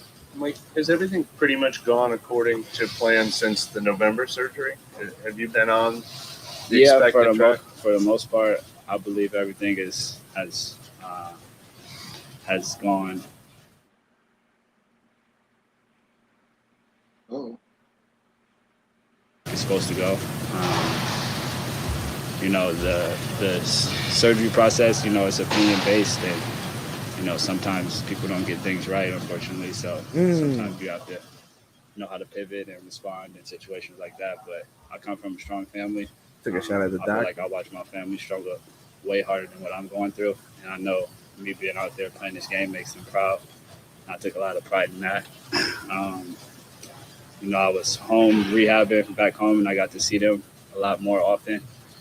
And I knew what I wanted to do, and I knew I wanted to come back, and I knew I wanted to make them proud and keep a smile on their face and you know, I feel like I'm that shining light in my family. So I take pride in my handling my business. You mentioned opinions that are out there. Obviously, you're aware of all kinds of speculation, but since you've been here this entire offseason, I mean, is this much different than a year ago where this is you got to be able to control what you control. Now we live in a world where everybody can have an opinion. It's just where the world is now. Yeah, you ain't lying. It's a lot going on, but you just got to stay focused. You got to challenge yourself to stay focused. I know what my job is. I know what my assignment is. I know my teammates need me. I know my teammates needed me last year. I wish I could have been there for them, but unfortunately, you know, that wasn't in the plans. And now I just have to control what I can control. So focused, man. And take advantage of what's in front of me.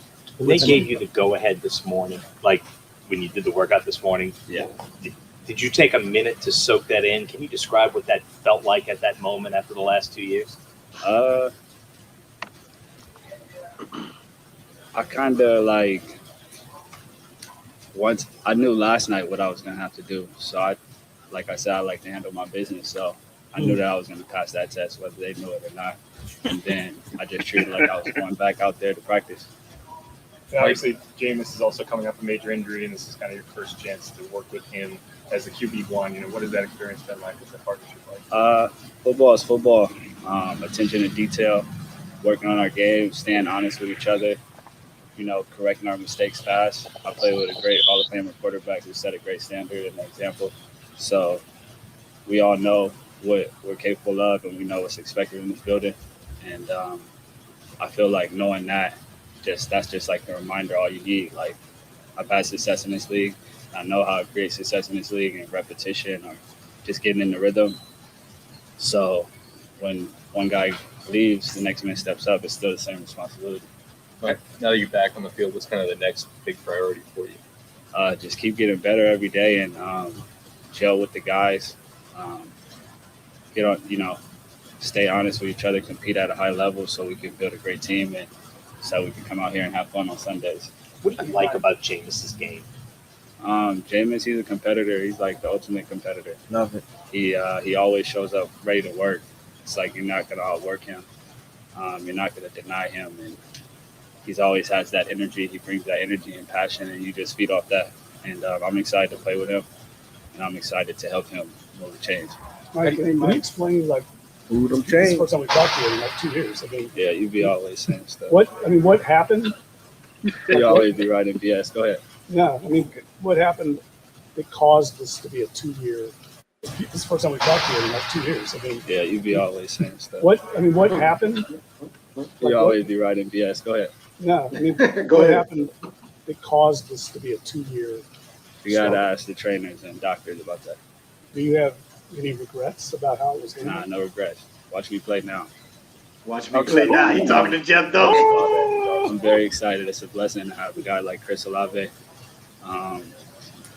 You know, Chris, I've known Chris before he got here, and it's like to have the opportunity to have a guy like that, to train with him, to kind of see him before the draft even came a year. We trained together. It's an honor. I know the culture he came from. I know the environment he came from. I know the guys that coached him. And Talking just like the coming from young that boy, winning culture out of Jesus. Damn. The honor, pleasure. Somebody got to pull up these Jeff Duncan stayed in that brotherhood and bring I another gotta guy see here what's like up. that. They coming. So, Trust me. Twitter on to their have ass. a guy like that and to play with him is an honor. Just so we can put this to rest, can you explain why the off-season surgery last year didn't happen sooner? A lot of people still don't understand Yeah, we could that. put it to rest right now. It's pretty much like when you go to a doctor, you get an opinion. A doctor is going to give you an opinion. You go to 2 doctors. One person has an opinion, another person has an opinion. You have the right to pick the opinion. So if one of the opinions is you can rehab your ankle and it should be good by camp, and I've never had surgery, then I'm going to stick with that one. I'm That gonna one fucking doesn't rehab. work, What I I'm going to go with the second one. And that's pretty much how it works. That's I how don't it like happened. the opinion. I just have to pick one. I had a opinion. I just had to pick one. Major And that's big because people, him and Sean Payton got it. But you're right. And the man got the surgery, and guess what happened? He had to get another one. Well, yeah. That's why he didn't want to get it in the That's first why place. he didn't want to get it from the first part. Right. Fuck. It sounded like we should have just fucking waited the 3-4 games into the season. He might have been straight. You know what I'm saying? I don't know, man. Whatever. It is what it is. But what up, T Dirty, baby? Go ahead, Mike. Shout out my dog T Dirty in the building. Yeah, Cody's been great, tremendous. Cody Barnes. Even when I wasn't out there to like practice, I saw the drills he had, the things he was doing is I feel like he has really attention to details, and they'll help us get open. I love it, drills. He always finds ways to just allow you to keep working on your game, and that's kind of what I like to do, is just enhance my game, improve it, and challenge myself with different things. So he's very creative. I like to hear that. He like the new fucking wide receiver coach. When did you know that training camp day one was realistic, and just how did it feel to make that first catch? That's my dogs. Yeah, they don't know. They don't know. They gonna see though. Shout out to him and Onk, man. Much love to them. What up, Two-Face? I was always trying to get out there. It was just like a matter of time when, and I don't know. It's still kind of like I still kind of have a lot to say, but it's just dirty. I'm out here now, and I'm ready to keep getting better, improving my game. Are there any particular misperceptions that you want to clear up that are standing out above others? Or? Nah, it's just like the opinion thing, and then also when you get surgeries, it's not really in your hands. You're not the surgeon. You're not performing it. You're not the person. You just have to trust it and hope that the person does the right job, and then you'll be able to be out there. But like I said, control what you control, and that's what I've been trying to do and make the best of. But outside of that, it's just some things you can't control, some things out of your control, and sometimes you get dealt a bad hand. But everybody loves it. Somebody that comes back from adversity. I feel like a lot of people in this world can learn from that. I feel like a lot of people, it's better to have some adversity, to not have some adversity, just to show how you respond. I think it shows a lot of character. It shows the type of man you are. And I accepted it, and I love playing football, so this is what it is, and I'm back out here, and now every day I just have to look in the mirror and ask myself, am I getting better every day? You said you talked to people like Travis Kelce, you've talked to doctors and everything. How confident are you that when you're back, you can be back as good as ever? Yeah, I'm very confident. I'm very confident. Even the year that I played, I was playing injured, and I was still kind of helping this team, win games and move the chains. And I was literally on one ankle. My ankle was the same as when I was, when I had to go get the surgery. It was the same injury already early on in the season that I played on it. So pushed through that, and I'm just happy to be trending now in the right direction and handle my business. Do you actually feel better today than you felt since week 1 of 100%. Did you follow Cooper Kupp's season at all last year? Yeah. And what did you think of it? And did you use that as motivation, or how are you feeling about the numbers? Yeah, goals? Cooper Kupp, he did tremendous last year, and he finished the mission. That's at the end of the day, that's what you want to do. You want to go out there, you want to compete at a high level. He finished the mission. Put up numbers, but you also want to help your team win, and then you want to make the big plays in the big game. And he definitely led by example, and that's how you're supposed to handle your business. So He definitely much did. credit to him, much respect to him. Michael, what is your assessment of the wide receiver room like last year compared to where you're at right now? Tremendous. Even the guys from last year, they love improving, they love getting better. And then to add a guy like Jarvis, Chris, all the young bucks, they come to work every day, and they come with a chip on their shoulder, and they're ready to compete. And I feel like the credit to the front office for bringing in a talented group to come in here, and just now we just have to work every day, stay honest with ourselves, and make our plays. Man. Love He's back. Michael Thomas. First of all, if y'all don't know who he was talking about when he was saying that you always write BS and all that, he was talking about Jeff Duncan. He got on his ass. Good job, Jeff. Duncan, also the one who, right when Sean Payton was about to announce the retirement, had us bucked up saying, "Oh no, it's not true," and da-da-da. And then the next day, motherfucker retired. I didn't post it and everything. Okay, Jeff Duncan. I'm sorry, but yeah, Michael Thomas, man. Oh man, another one, another fucking Michael Thomas. We're finding a round of fucking applause, man. So great to have Michael Thomas back, man. Shout out to MT, man. He back and he ready to flex, dog. He could hear it in his comeback season, man. How y'all feel about him, man? By jumping in. I'm happy. I'm so happy to see. I knew it was gonna happen though. When he posted the first video, I said he was ready. But when he posted the second video, I said that was a rebuttal to show people who all said he wasn't ready from the first video. So he proved today that he was ready. You feel And not me? only did he did that to post that, because you said we was talking about how he doing all this strategic. He not just putting it for no reason. He Right. also today tweeted your favorite fantasy doctor lied to you. Hashtag unfollow. Yeah. You heard me? So I knew he was ready the whole time. It's just a matter of him proving to everybody else that he's ready, and that's what he did today. He came out, he took the test early this morning that they gave him, passed that with flying colors, then came out with the visor fresh. He knew he was gonna be playing. Nigga came out there fresh, everything, visor, gloves, kicks, like he was ready, catching everything sharp, chopping his feet, breaking out, catching that thing, running the sling, chopping his feet, everything looking crisp. Michael Thomas is back. He's in full effect, and he is hungry. Yes, That's sir. the main thing. The boy is ready to eat. I'm telling you, he locked in. He focused. He kept saying, even in the interview, the guy said, like, there's something sway him in his approach to try to get back. He said, no, I got a strong mind. I have a strong mind, and I trust myself, basically. Right. Like, I'm so locked in. I got a strong mind. I'm so locked in that this is going to get done. So watch me play. But man, I could go on and on about this dude. I'm so happy that 13 back on the field. Like Mike Detillier said, it's a separation when you see Michael Thomas and Alvin Kamara out there versus the other guys. Like it's a big difference in how they look. And I'm happy that he's back because we know it's a big difference. 149 reasons to know that. 100%. It's a big difference. Go ahead, y'all. What you say, Hoodie? You want to jump in there? Go ahead, Hoodie. I see you. Yeah. I'm happy the man's back as well.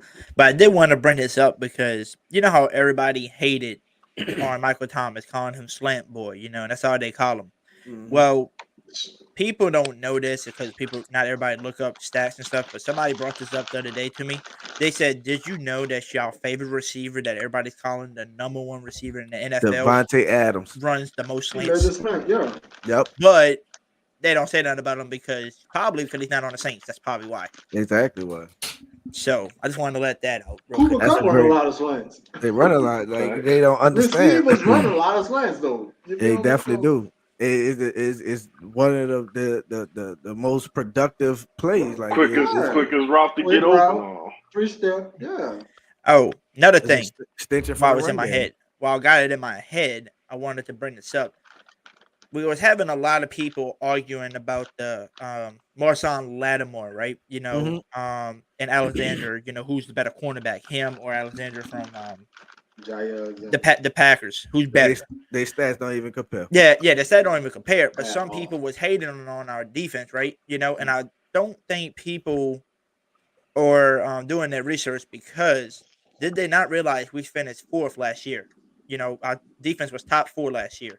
Yep. And that was with us not being on the field 30 minutes and 30 minutes offense, 30. We was probably on the defense 50 minutes, 45 minutes while the offense is out there 15 minutes. And we still finished top 4 and we just upgraded this season. So we're just talking about that. Facts. I think we're gonna be the number 1 easily. 100%. Because that iron gonna sharpen iron. What you talking about? What we were saying earlier, now the defense gonna have more time to rest and come out and straight dominate. The offense about to give the defense more time. The defense gonna get the offense more time. You know what I'm saying? I mean, more possessions. It's about to go hand in hand. So I agree. Like this defense gonna be well rested. Well, sometimes they might, have to come in there fast. Might be a 60, 70-yard bomb. You know Maybe that means less less injuries too. Maybe that'll mean less injuries for our defense. Less injuries also. Yeah. Somebody got echo in the background. Who echoing? I don't know. Hello.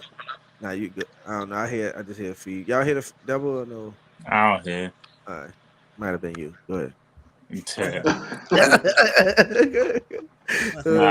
Mike T being back is big, and the only thing I gotta say about this is because a few weeks ago I tweeted, "If you don't understand how good Michael Thomas is, you don't know football." I don't need to say nothing else. You definitely did, bro. You definitely did. Yeah, I remember that tweet. He back and we ready to roll. It was Avery. Only thing I got to say about this I don't want you know what Ryan would not go make it? Carlton Davis. Kaka Davis. Kaka Davis. Name. I don't want to hear about this ever again. After week 2, I don't want to hear. I can't wait till week 2, and you better line up on him. You better tell Ty Bowles, now, Coach, I want him. I was talking Buku. You get him. Yeah, because when anybody you get on, we gonna work you. You was getting worked by Callaway. I want him because he was talking. What they say? He better travel, right? Yeah, he better travel. He better do what Marshawn Lattimore do to Mike. Then you just got paid too. Go do your thing. But he not in the lead of Marshawn. But at the same time, you on Twitter talking that shit. Yeah, you on that talking that shit about slant boy and all this other. Yeah, you gonna have to see us. You got to see him. Hey, there's something I would like to say though with the Michael Thomas being back. Like, let's say he's 95% of his self back, right? Let's say he's just 95% of his self. That's about 13. You couldn't even stop him at 100%. I doubt you were going to stop him at 95%. That's 20 catches still. And people, I don't know if y'all heard, but a lot of people are putting it down today on Twitter and all over the place, Instagram, you name it. They said that Jameis to Jarvis Landry is clicking really well right now. Like they're saying, like Jarvis Landry is his favorite weapon so forth. So now we got to see when Thomas gets pushed into the offense and see how that starts clicking. I mean, Jarvis Landry is his number 1 target right now. What you think when Michael Thomas gets pushed in there too?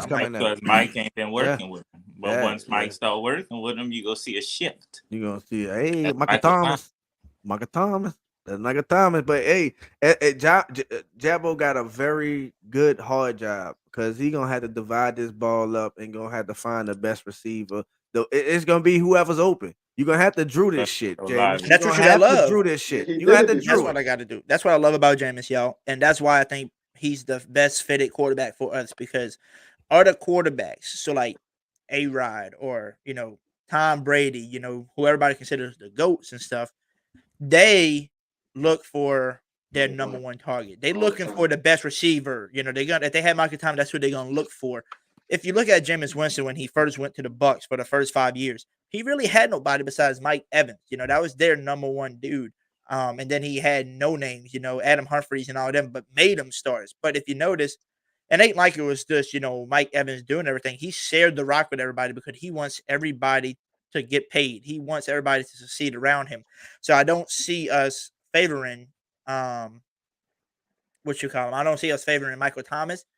And even if he is the best receiver and he's getting and he's wide open every play, I don't see Jameis hitting them open every damn play, because I'm telling you, I think he's gonna share the rock. I think all our receivers have a good chance of making 1,000. 3 receivers in 1,000. I can see it happening. And Hoodie, that might be a good take, because when Chris Godwin came in, he made Chris Godwin who Chris Godwin is. Like Till always said. They had 2,000-yard receivers before Tom Brady walked in. 2 Pro Bowl receivers. 2 Pro Bowl receivers before Tom Brady walked in. He's the reason why Tom Brady over there. And Jabbo was the quarterback that made them 1,000-yard receivers and them Pro Bowl receivers. So if he could do it over there with Mike Evans and Chris Godwin, we got some better juice over here. Speaking of Juice and Mike T, they're on 2 different levels than them 2 guys. We need. Go ahead. I'm sorry.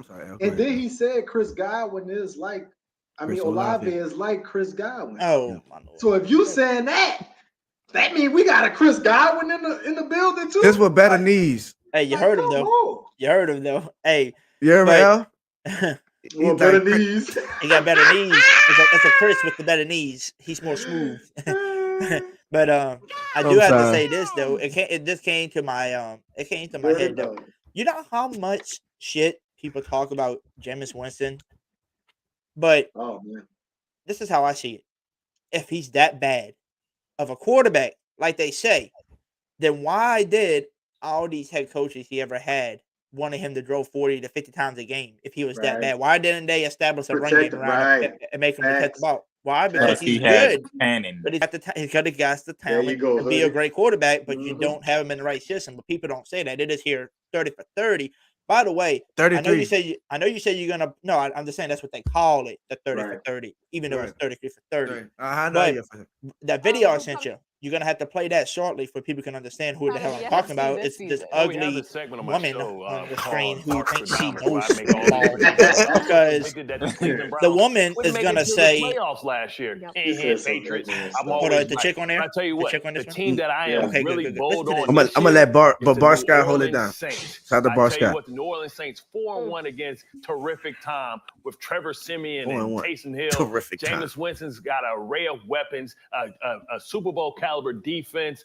You talk about, just the ability to be multiple offensively and shut you down defensively. This is a physical defensive side. I think people are going to understand the greatness of Jameis Winston. If you throw a goldfish in the ocean, it's a lot bigger than when it's in a bowl. That means environments matter, and he's in a perfect environment for him to thrive.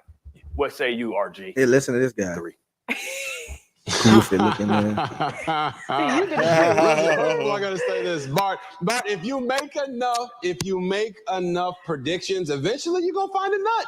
Right? Oh, a blind squirrel finds a nut. Now here's my problem. Just like I did to your lady. I'm from New Orleans. My family is from New Orleans, so I have an affinity for the Saints. But my problem is that you can't pick the Saints to come out of the NFC as a whole when they didn't even make the playoffs last year. Right? I love what they Tell RG3, why was you on our nuts at the beginning, but now you're not because you're saying, "Oh well, I can't First pick of them to all, be the favorite because they before didn't we make the go any playoffs." Because they get paid to talk about the Cowboys. any further, that doesn't make any sense. His whole take is contradicted because even though they got Tom Brady before the Bucks won the Super Bowl, they was fucking last. Okay, they sucked. Okay, they didn't make the playoffs. And they went and won the Super Bowl the next year. So that's technical. That's the technical part of the take. Secondly, who gives a damn what Robert Robert the Third? Robert the Third? Wait, I let him go because he lead right into the bullshit. And like Hoodie was saying, I'm about to talk on my phone. Like Hoodie was saying, is he was really on our side. He was talking good about us in another segment a couple of weeks ago. You know what I'm saying? I heard him talking good. So like I said, that's why he's written off the paper. That's why I think this is set up. I think he was 100%.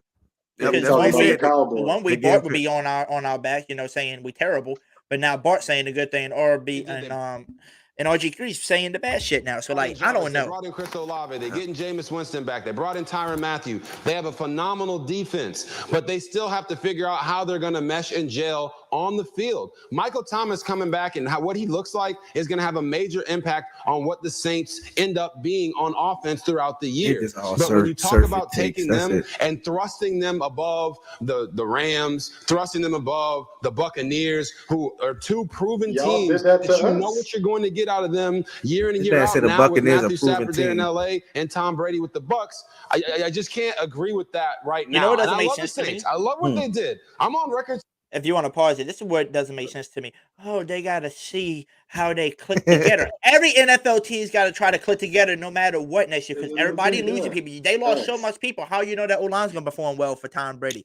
How you know Cameron Brady's going to be that guy with Tom Brady? Because, he played with him, but did he start? No, it was Gronk and somebody else. Exactly. Howard over his buddy. Exactly.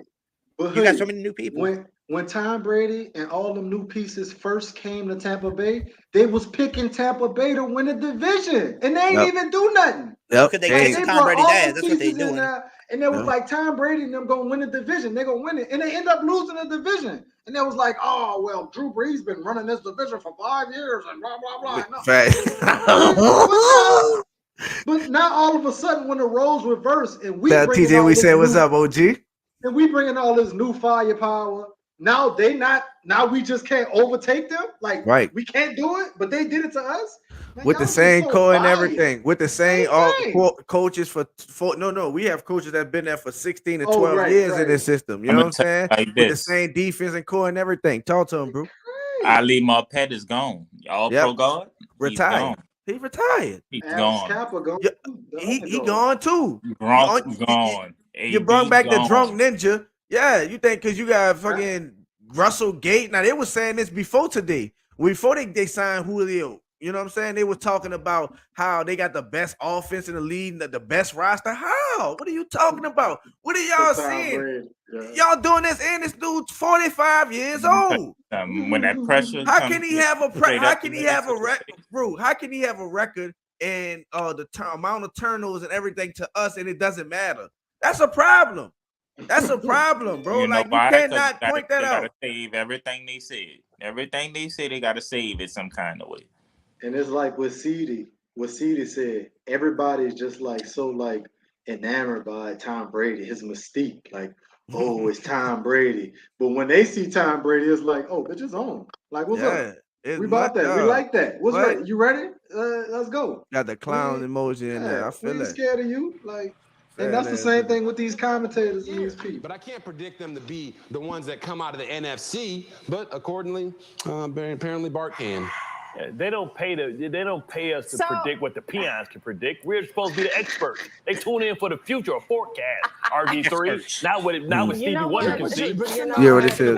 As an expert, you're just throwing stuff at the wall. I just told you I was right on 2 occasions. So I hate You're that the dumb Bart bitch. made us dig Sorry. back in the crates just to bring up a clip where he was right once. But that's okay. I don't hate When the this. hell would I you don't ever hate this. But who was the head coach when the Saints were beating Tom Brady all those years? It was Sean Payton. Both. Dennis Allen, you dumb bitch. Granted, not a completely new coach to this organization, but still, right? Is Bruce Arians still there? Jameis Winston to me. Listen. I want to believe in Jay. I want to see it. I want to see it. But if you need to Belichick to prove that he's still a good coach and knows what he's doing, I sure as heck need to see that Jameis can throw more touchdowns and interceptions consecutive years. He did it already. That's what I was talking about. Hold he on. never had more interceptions than touchdowns. This bitch need to go look at his stats. When does he ever drew more interceptions than touchdowns? Please, I'll wait. Never. That's how you know. You just. That's what and you know what, and know what she's talking about. And that's when when I said that, I was like, you know what, that proved our whole point. Everything that we talking about. You really surface reading. You really don't know. You just going by what you think. And what people been regurgitating around the whole media as, oh, Jameis Winston. But even with the 33 for 30, he still ain't throw more interceptions. And before the 30 interceptions, the highest interceptions he had thrown was 18 interceptions.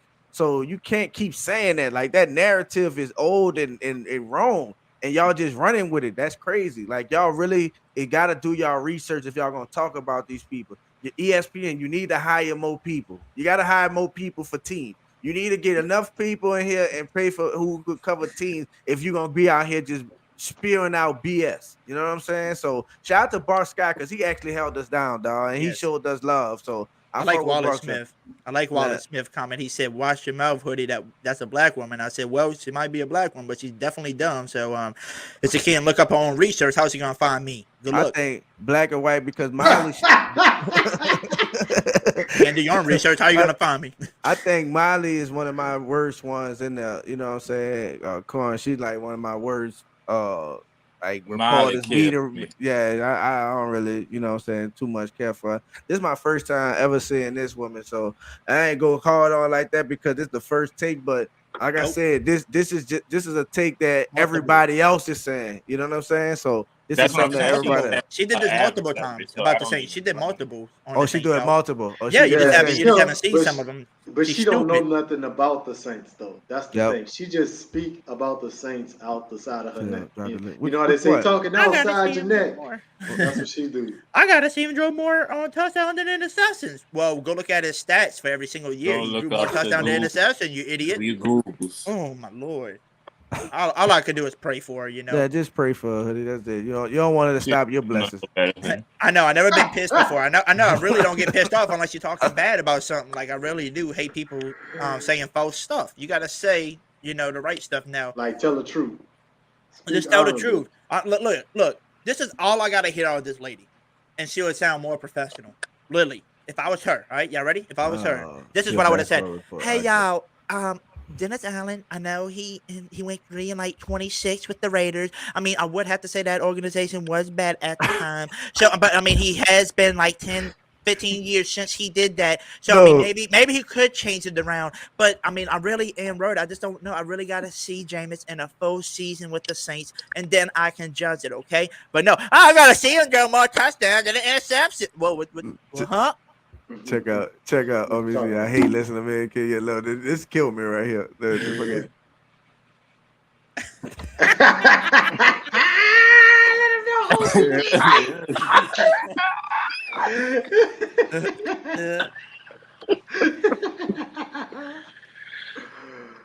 Well, man, God, like somebody said, she a basketball reporter. Yeah, and you know what? Shout out to, and that's one thing I can say. Shout out to Shannon Sharp, because not too many people can do that, man. Try and do both Shannon sports. be talking bullshit sometimes. He do I too. love Uncle He do. No, he do not. Fuck. I already know. Like I'm just saying on that aspect what it is, you know what I'm saying, on that aspect, like as far as level, trying to cover both teams, you know what I'm saying, both sports at the same time at a high level, and understanding, you know, because he still surface too, but he able to definitely survive. He do better than most, but he still have bogus takes, but that's just what it is, you know what I'm saying? It's just people up there filling shoes, and yeah, you read this, you got the Saints. Oh, I know what to say. Jameis Winston, 30 intercepts. I gotta see him do this. Nobody brings up the fact that he threw 14 touchdowns to 3 intercepts. Nobody brings that part up, but it is. You know what is funny? You know what's funny about them though? Yeah, what you say? There's two things that I notice about stupid analysts that don't know what they're talking about. This is how you know they're stupid, and you can realize they don't know what they're saying. Number one, anytime they talk about the Saints, they stutter, like if they don't know what to say. And then number two, you just say the same shit over and over. Can you come up with something new? Yeah, facts. Gotta come in. Yeah, be it first. Shout out to something new. Rest in peace. Rest in peace to Soldier Slim. First thing, be original. They got your own style, then they figure more. One time, Soldier Slim. Now I agree, man. Horrible takes, man. I hate it. I just, like I said, it just proves our point that's why you have Nola Bros. That's why you have Hoodie JUBE. That's why you got Big Q, TJ, all the Saints podcasts, because we know our team. They don't know our team. Because if they know that our team, they wouldn't say no segment. We don't need no show. All you gotta say is we like that. And that bit went clean off on me. Huh? That bit went off so when you said no. Oh, you think you like that? I'm really about to make me a video. I'm about to go make me a video. I'm gonna go listen to every single person. Shout out to the hood. We ain't do OG, I'm sorry, bro. We about to get out this thing, man. We ain't even doing a call in a day. Sorry, OG. My dog said if Nola Bro dropped the link. You can't get off yet. You gotta give us about another 20-30 minutes because you got somebody about to roll on through. I can't tell you who it's a special guest. Oh man, you're gonna have to tell me. No, I can't tell you. All I gotta say, you'll love the surprise because I just got the response and they said give it 5 minutes. So all right, give that man 5 minutes to come. I got you. I think I have an idea who it is. I got you. Oh, by the way, don't forget. I think you got that other video, right? Oh, look. While we wait, we got a whole nother one. I ain't sure Chris. Yeah. I know Chris. You know why? Ryan Clark was trying to back us up. Yeah, Ryan Clark, big eye Clark was, trying to hold us down, backtrack, but we're gonna see. Go ahead, y'all. I'll be right back. Oh, Nick, you done crank Grandpa up again. That is by far the best helmet in the NFL. I'm bad.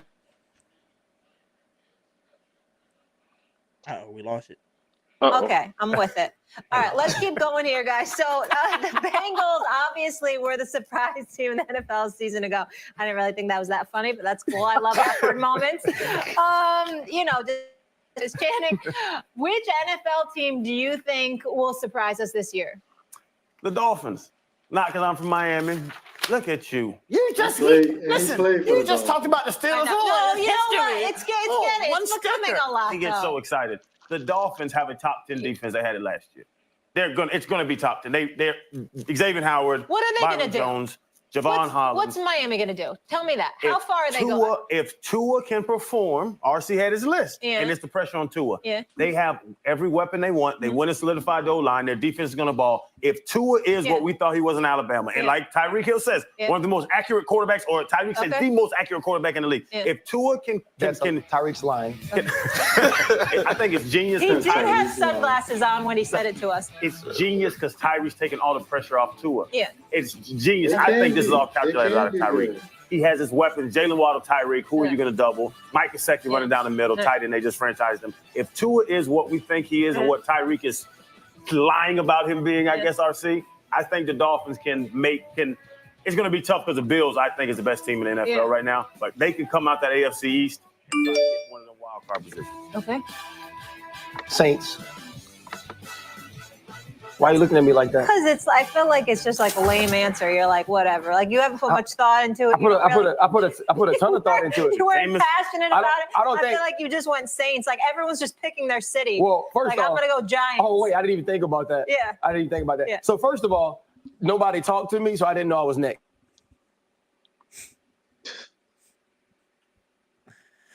He's like, I didn't know I was next.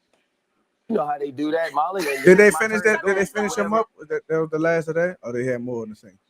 Yeah, they had more. He said he's about to start talking. Break it down. I just looked at. I was confused. They must have been drinking Happy Dads before the show.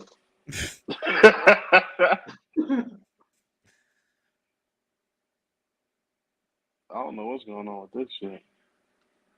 Is it going in and out, or is it buffering? They couldn't push the football down the field. Age was starting to catch up with him. And one time they missed the call. And so now, when you think about this defense, you lost both safeties, but you pick up Marcus May from the Jets. Now you have Tyrann Mathieu. Demario Davis, one of the more underrated players in the entire NFL, especially at the linebacker position. And you know you're going to be able to rush the quarterback up front. Now think about this. Michael Thomas, just a couple of years ago, and we've forgotten because he's been injured, he broke the record for receptions in the season.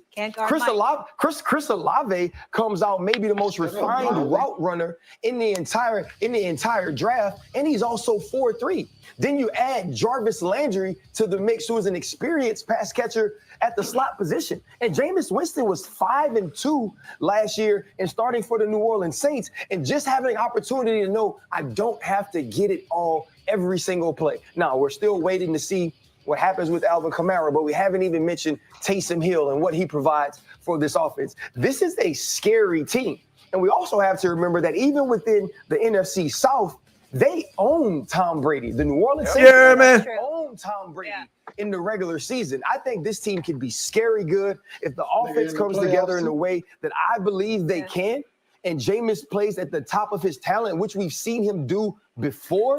This could be a very this could be a very scary Maybe he should have been on that pressure list. I was talking about you. I knew you was about to say something. Are you talking about Jameis? Yeah, RC. Jameis Winston. He did get the picks under control.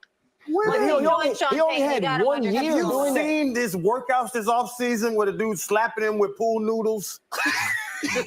We're watching the same stuff. They've been doing those workouts, though.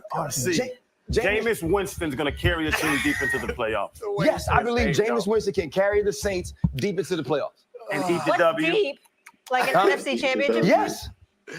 The Saints this is aggressive. This is you said I ain't have no gumption.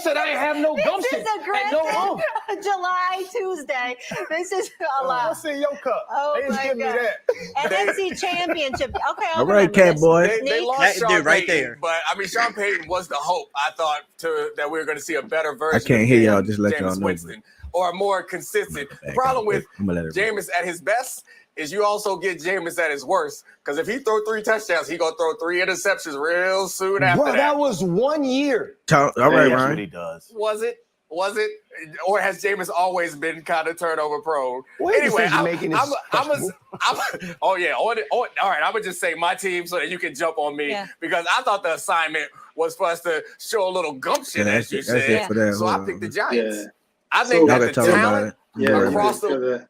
So if turnover prone is having 18 interceptions, let's not talk about the 30 interceptions. So after that, he said he's always been turnover prone. if turnover prone mean 18 interceptions, Justin Herbert just had 15 interceptions last year.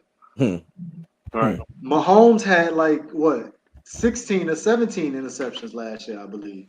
Yep. So are they turnover prone as well? What are you saying? Like where's the facts coming from? Where's these numbers coming from? They're reporting, bro. It's half as reporting. Dominique, I was most surprised at you. I was like, damn, you a former player. You probably took more time into it. You thought it was, but I look at your boy. What's his name? What's his name? Crowder. Channing Crowder. What's his name? Channing Crowder. Channing Crowder. Like he make it funny. Now, don't get me wrong. Like we always say, Jameis is goofy. The routine, the workouts that he do. It might look crazy, but it's definitely effective. Like it's simulating pass rushing. The big monsters coming there, swiping at your hand, knocking that ball out your hand while you worry about it. That's something that he had to work on as a quarterback, the ball security. So you might look crazy and all that. You know, him coming out the little machine was the tackling machine, and he flipped out. You know, y'all remember that shit. So that just add to it. But yeah, he goofy, but you out your mind if you think this man ain't serious and ain't really like that. Like the man statistics, y'all not even messing with. Y'all say he a turnover machine. How? I just expressed to you, 18 was the most interception he ever threw besides the 30. And we know what's up with the 30. It's all based on environment and who you with. Bruce Arians was his coach. You look at everybody, we've been through this. Bruce Arians was coach, even time terrific. Even time terrific is throwing intercepts and was wanting to stop it. I need to go to shout out guy from what's his name? Man, Buckles Locker, New England. He had to put some of that.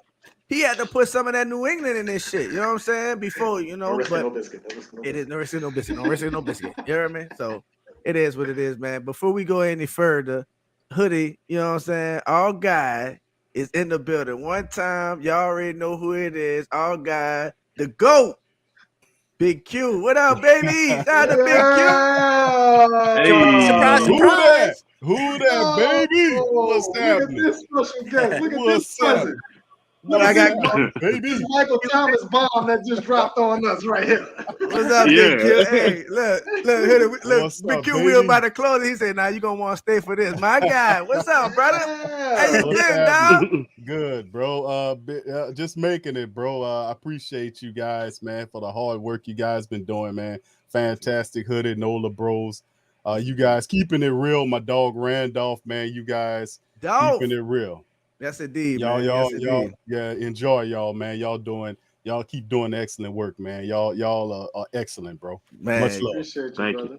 you. Much Cool. love, bro. You the captain of this ship, though. Yeah, You the captain man. of this- Who that ship? Cute, man. A goat. You know, I tell you the GOAT, man. You know everything. You always keep me motivated, man. Look, man. I told you, dog. You really, man, bring everybody together. Look at it. You had us on the show. You brought me and us and Hoodie together. You know what I'm saying? And I know for you to see us on the show doing our thing, you come dropping, it's full circle, baby. So, man, much love to you because the same thing you show love to us, we made sure we show love to Keep It Real. Who that? Sports podcast, that shit go on. Like you said, Yes. I told him myself, what you say, you put us on the shoulders. You know what I'm saying? Yeah. Lift each other up. So Right. we just find the That's footsteps, right. man. We rise together, bro. That's the Yes, only way sir. to do it, man. That's the only way to do it, bro. All this other separate stuff, it ain't gonna fly, man. Who that nation together worldwide, baby. That's how we roll. You hear me? Hey, I know you've been on it, man. Jump in here, man. How you feel about today, man? The first day training camp. We covered everything. We covered Mike T, Dennis Allen, Jabbo, Chris Olave, whatever you want, get however you feel. Jump in on that thing, man. Oh man, Jameis looks good, man. Yeah, Jameis looks, and I'm gonna tell you something, Teal, Hoodie, L, and the rest of the fam. Listen, let me tell y'all something, bro. Jameis got a point to prove, man. Yes, sir. Yes. You can tell how his motions are, man. He got a point to prove, fam. And Mike Thomas, that was a bit of a surprise. But then again, you know, our dog Mickey told us, he said yesterday during the press conference, he said, Yo, I don't you gotta do expect it. him. You gotta do it in the voice. Come on, Q.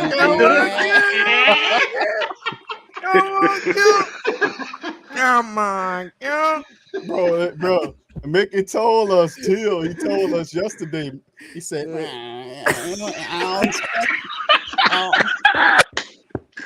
I I don't expect him to be on there too long, guys. And I said, what? What you said, Mickey? He said it confidently too, huh? He won't be on there long. That's what Mickey said, man. Right. Mickey said he won't be on there too long. And I was like, man, the next day, bam, wow. So it was number one, it was great to see Mike Thomas back there. He stuck it to Jeff Duncan. That's right. He Mm-hmm. stuck it to Duncan on there saying you with that BS. Now see, that hurts. Because when you get a hit with these guys, all they have is their reputation. Facts. And when you got a superstar stab him like that, that don't feel good. So and Mike did it, but bro, I've been saying this for a long time. You got Michael Thomas reads all that. They say they don't, but I'm telling you that he listened to all of that. Yes, he do. He reads all of that, and that's how he knew Jeff Duncan is. But Duncan been out here for years, man. Flip-flopping and stuff like that. And I've been calling guys like that out. Some of these guys, sometimes you got to call these guys out because they actually work for you. Yeah, you They're did. covering the story. They're covering Who That Nation Your for team. you. Yeah. That's your squad, bro. Yeah. So you got to keep them on point. Yes, You got to indeed. make sure they're handling and viewing your team in the correct right. Just not observational, but the Who That Nation got a responsibility, baby, to make sure the people that's covering the team cover the team right. And when you see the ones that's covering the team right, you lift them up on your shoulders. You show them all the love and respect that you can give because they're doing it the right way. And the ones that's not, you chastise them. Yep. Chastisement till you do. I'm just keeping it a buck. I'm representing you, baby. That's how it go. It's the new age too, where we all got voices. So guess what? We gonna know it here, and you're gonna follow us because they know who we are. They know how much we love our team and we care about our team. So when you know you got the facts, you can't just tell us anything. You know what I'm saying? Right. You're right. Go ahead. Jeff Duncan was the one that told us Sean Payton went retired, and the next day he retired. Yeah, so I've been on your ass. I posted on our page and everything. I'm still on your big head ass, but This make me think that Mickey been traveling to go see Michael in some spare time to see how he was progressing on his injury. Because he was real confident, like you said, in his interview about Mike Thomas. And Mike Thomas was just as confident after he said in his interview today, I knew I was gonna pass that test. Right. So they've been in conversation with each other behind the scenes, I'm sure. And Mickey I think all three of them. I'm talking about Dennis Allen and Mickey and him on the same page. And I think somebody said in the comments, I kind of think last year, man, when Sean threw him under the bus in front of the whole me, that kind of hurted Mike a lot. You know what I'm saying? Because we know the relationship between Sean Payton and Mike Thomas, giving him Jordans on his desk and everything else. Like he looked up to Sean. You know what I'm saying? So I think he was kind of hurt, and Dennis probably came in there like, hey, I saw what he did. I ain't got to worry about that with me. You keep it real with me, I'm gonna keep it real. You know what I'm saying? That type of kick. And it looked like they all on the same page. And I just, man, him coming tomorrow, showing today, that was crazy and unexpected. Even the reporters didn't even, you know what I'm saying? Didn't even have an idea until he came on the field. So that's a great sign for him, man. And man, it's a great sign for us. I'm surprised they didn't give Mike Thomas a Sean Payton question. Like we ain't here. They ain't asked Mike Thomas about Sean Payton, like how you feel since Sean retired. And I don't think we heard anything about Sean Payton. No? Great point, El. Great point on that. I mean, no, they didn't. I would have loved to hear that question. I've also would have liked to hear the question, the Quan Alexander question. I was waiting for them to throw that out there. They asked about everything, this, that, and the third. But those are two ones I was personally looking forward to hearing, about. Now, I did hear about the Pete Werner situation. I don't know how bad the situation is, but whether Pete and listen, family, we knew that Pete Werner last year he got some nicks and bruises where he missed some games for us last year. This is not a foregone conclusion about what Quan Alexander is. He's not expensive. He knows the team. He's number one compadre with Demario Davis right there. And he won't hurt Pete Werner's development or DeMarco Jackson's development and any other of these young linebackers. Quan Alexander's the perfect fit. So the Who That Nation, I still hold out faith that they'll get it done. And guess what? He's still mauling around about down here in New Orleans. Right. Last time you heard that was Tyrann Mathieu just mulling about. Yup. Just hanging around in New Orleans until that Is he going to Jet? Now there were stories connecting them with Denver. There were stories connecting them with the Jets media, continually and consistently pushing the Quan Alexander narrative that they need to put it. But the Jets media was the one that covered it on the stream. that they're the ones that were saying, hey man, we need to get Kwon Alexander, and they offered him what they called, their words was, a take it or leave it offer. Now they didn't give us the particulars of what a take it or leave it offer is, but from the school of thought that I'm from, when somebody give you a take it or offer, a take it or leave it offer, is usually an offer you're gonna end up leaving.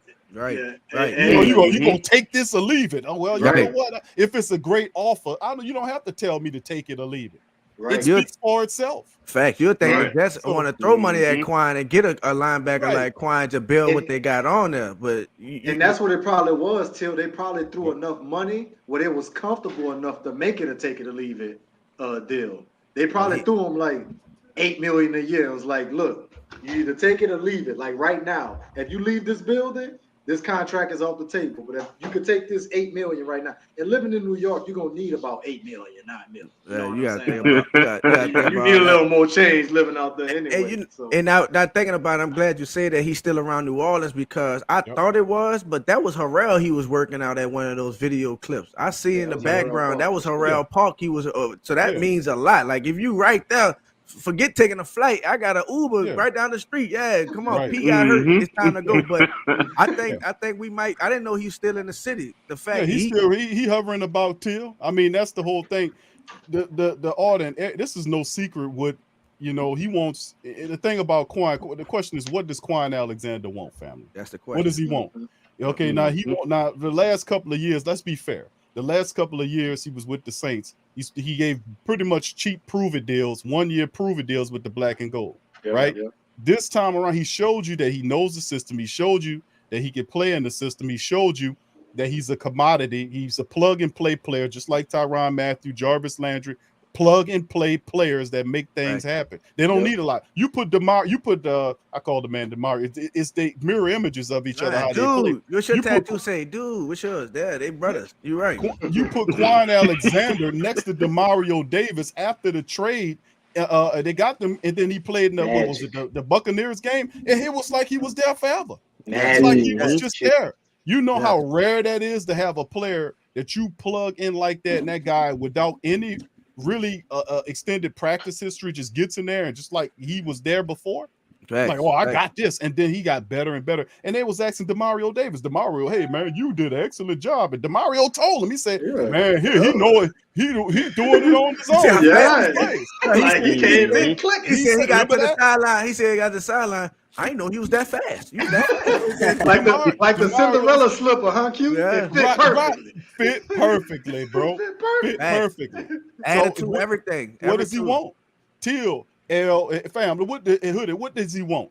He wanted, outside of the respect we love what Kwon brings to the table, but you got to look at it. We know he wants a multiple year deal, maybe a 2-year deal. We know that he made $3 million last year, and he wants a boost in that. I don't think the Jets are offering him I don't think the Jets offered him that far a deal. But remember what the Saints are doing. Remember what they did with Tyrann Mathieu. They were looking at Tyrann Mathieu the whole summer on the slick. They had leaks and articles that was attaching him to the Saints, but he was over here talking to these people, over here talking to the thing. And then the Saints waited for the perfect time, a couple days after the draft, and then they pounced on Tyrann Mathieu and signed him. So what I'm saying is the Saints this year have been very wise to use the free agency, allowing free agency to market to dictate the value of these players. So the Saints just continue to do what they've been doing. See, I told you, Kwon, we was giving you this, they look at you like this. Now, come on, you want to be part of this Super Bowl run or what? And I think it's important for us to bring Kwon back because, man, even though he been only for 2 years, Kwon is a big reason for our swagger and our culture on that defense. You know what I'm saying? Sir. And I think he deserved that run. And we can never have too many linebackers. You see what happened to Pete. Now, I know it's nothing serious, but things like this happen. So it's important that we have that depth. And we want to save miles on Kwon and Pete. And maybe DeMario Davis. You know what I'm saying? He getting old out there. We started putting Cam on a pitch count. Why we can't, you know what I'm saying, on certain down. But DeMario, he getting better over time. So I don't know what with him. But anyway, we definitely can use Kwon Alexander on his team. And Pete Werner not participating in today's practice is a prime example. So and this is what I think the contract situation was like. I think the Jets offered him like 1 year, $8 million or something like that. But I think he won a 3-year deal. I think he won a 3-year deal that's low dollar, like $5 million, $4 million a year. But the Saints probably looking at that as, if we have him for 3 years, that's going to affect Pete Warner, 3-year growth, because he got 3 years on his rookie contract left. You know what I'm saying? So I guess they weighing that out right now. But I'm sure if Pete Warner don't make it through training camp, Quan gonna be on this team probably next week. You feel me? You know, L, that's a great point. I mean, my thing is this: if I'm looking at the Saints, and I understand what you're saying about the rookies, not the rookie, he ain't a rookie, second year man, Werner. What I'm looking at, and you can take in the Saints have given us barrages, they've given us insight on how they look at things. Alontae Taylor is a key point of that. Alontae Taylor, they could span a couple years into the future and say whether or not Chauncey Gardner-Johnson will be here. You taking Alontae Taylor at his position. Mickey Loomis was, and Dennis Allen said in recent interviews that, we see him as a defensive back, which means he has the propensity to play the center position or the cornerback position, which is weirdly enough where CD Deuce is currently residing. So if the Saints, things could change as we get into the season. Injuries could occur, which could affect their decision-making process. But if you're looking at the Saints built today, there is a window that you have to operate with this current rendition of New Orleans Saints. It's a window. You don't have a 7 or 8 year window right here, because you got players. You got to think about your core players, which these young guys are built around. The core is Cam. How many years is Cam got? Demario Davis. So you're looking at a 2 to 3 year window. Jameis on a 2-year contract. You're looking at, you see what I'm saying? So you're looking at a 2 to 3. What's Michael Thomas's contract? Where's the is you looking at a 2 to 3 year window? Alvin Kamara gonna be 9-10 years in the game. See what I'm saying? So you got a window to strike. Right now, we're not like the Atlanta Falcons who reset their window with new players they just looking to develop themselves. The Saints right now are at the cusp, and people that sit up here talking about, like I was on Twitter, and they had Quan Alexander tweeted something, and then you had some guy reply to his tweet. One guy said, "We need you, man." To Quan, and then the guy up under that said, "Not really, but if something happened to Werner, we need." No. Cut that out. Let's not get crazy here. I like Pete Werner just like you guys like Pete Werner, but there was no comparison between Quan. I mean, and then Pete Werner, he's going to be there. Pete Werner is going to be fine. He'll sit there. He'll sit his ass right there behind Quan Alexander, and he'll wait. Right, he'll get hungry, he'll learn, and you don't have to thrust him in there. He'll work on getting stronger, he'll work on getting healthier, and you play as a team, and you don't put all that extra stress on these players like we did last year when we was trying to wait for Mike to come back, and then nothing happened. But the Saints, I told you, the Saints went over this team with a fine-tooth comb and see all of the holes in what they did and what they did last year that beat them injuries, the C-19 and the 50-something offensive line changes. They're not letting that happen this year.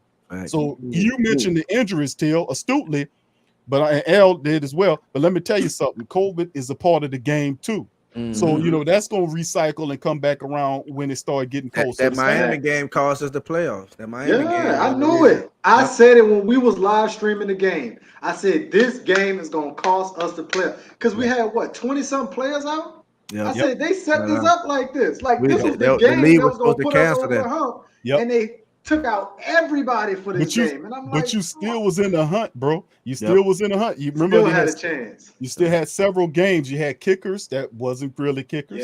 There was garbage time. So you had all these silver trash can kickers coming in here that couldn't hit extra points. They couldn't hit field goals from 30 yards, 35 yards. Imagine how many games you lost because of silver trash can kicking. It drove me crazy, man. I'm just saying that Tennessee Titan, that suspect Tennessee Titan, missing that, you missed 2 extra points, bad calls, everything that can go wrong went wrong in that contest. So 100%. The Saints went over that, man, and these guys are coming back. Mike, they got chips on their shoulders.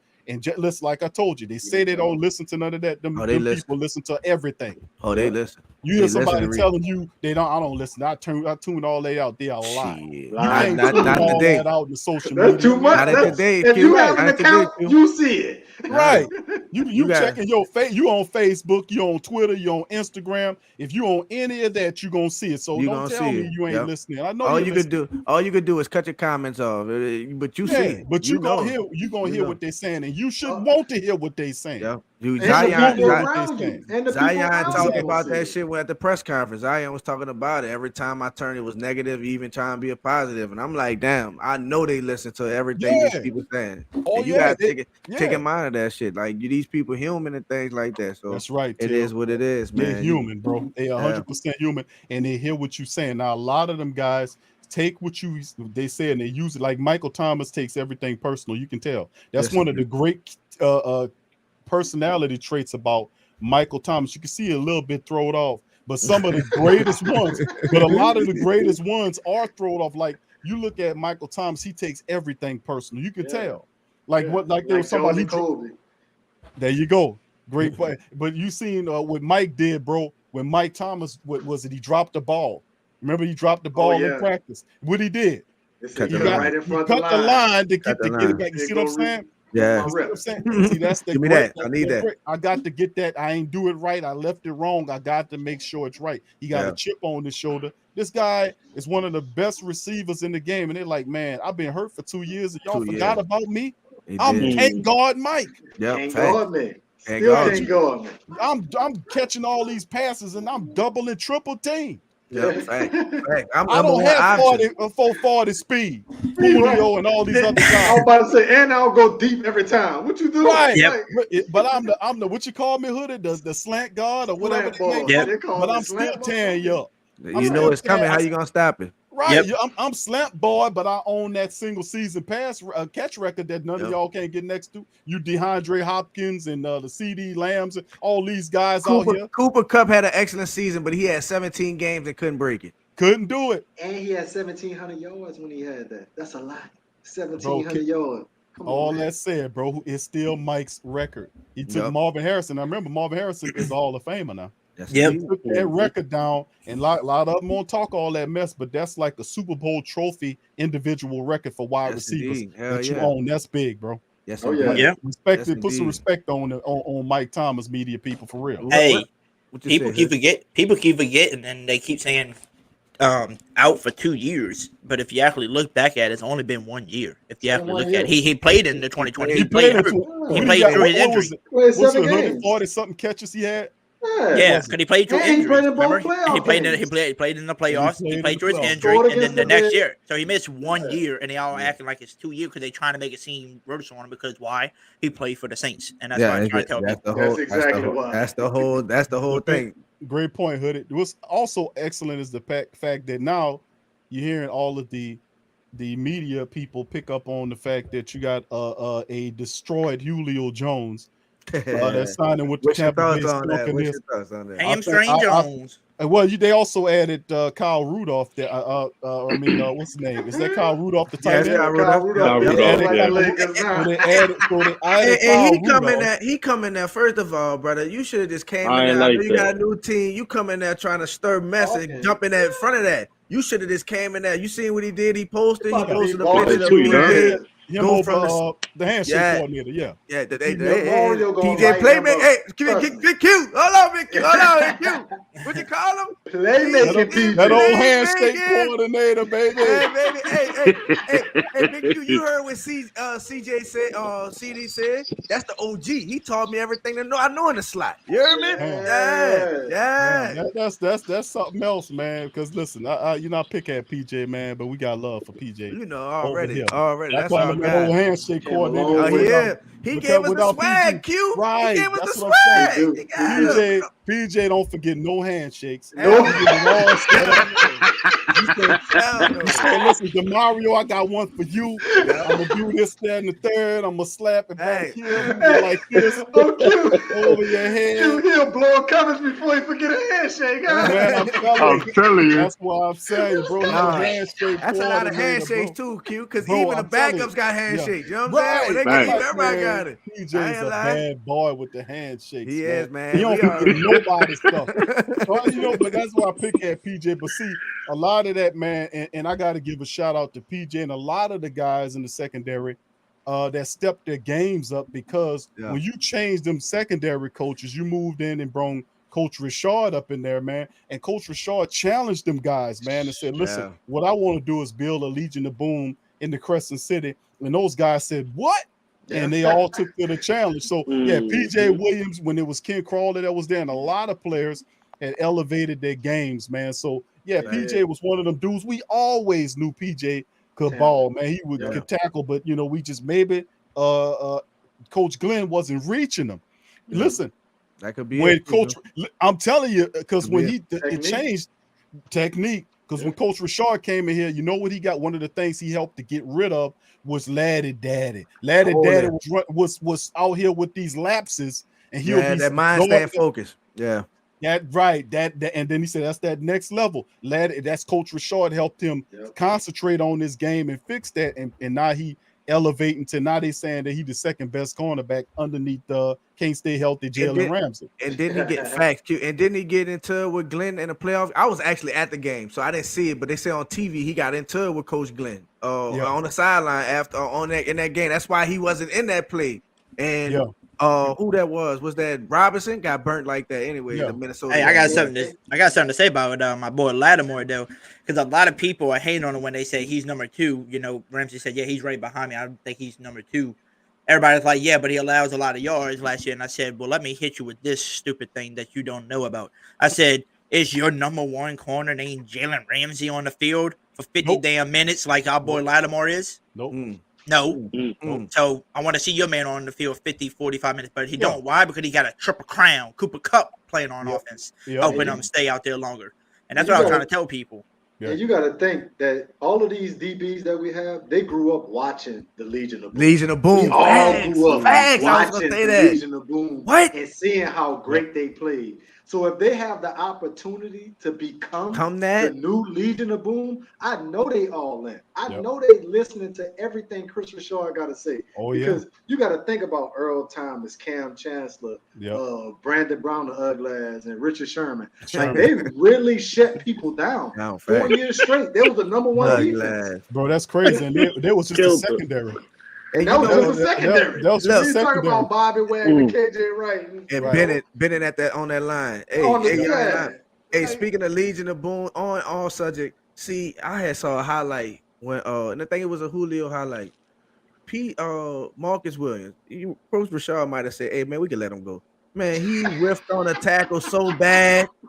Big Q, this man whiffed on a tackle so bad to the safety because it was on Julio because we had Marshawn on him and we had him covering that slot. I mean, in the middle of the field, this man whiffed the tackle. But guess what, Big Q? I cannot wait for Coach Richard to put him in a position. Marcus May, we call him Marcus Mayhem. German, we call him Marcus Mayhem. Tyrann, put them in position. Like people get mad at PJ because of that Chris Godwin. They need to get mad at Tom Brady because he set them up with the throw. Because our defense gonna be waiting in those pockets when we got players. We know they're gonna go across that middle, and we're gonna be sitting at the skies and waiting for their ass. And it ain't gonna be Marcus Williams who's scared to tackle, tackling with his eyes closed. It's gonna be Marcus Mayhem and the Honey Badger coming to lay that wood. You know what I mean? Beautiful. You know what? That's man. That's exciting. Can't man. wait, Big Q. Because and listen, remember Dennis Allen spoke about that yesterday, and we kept saying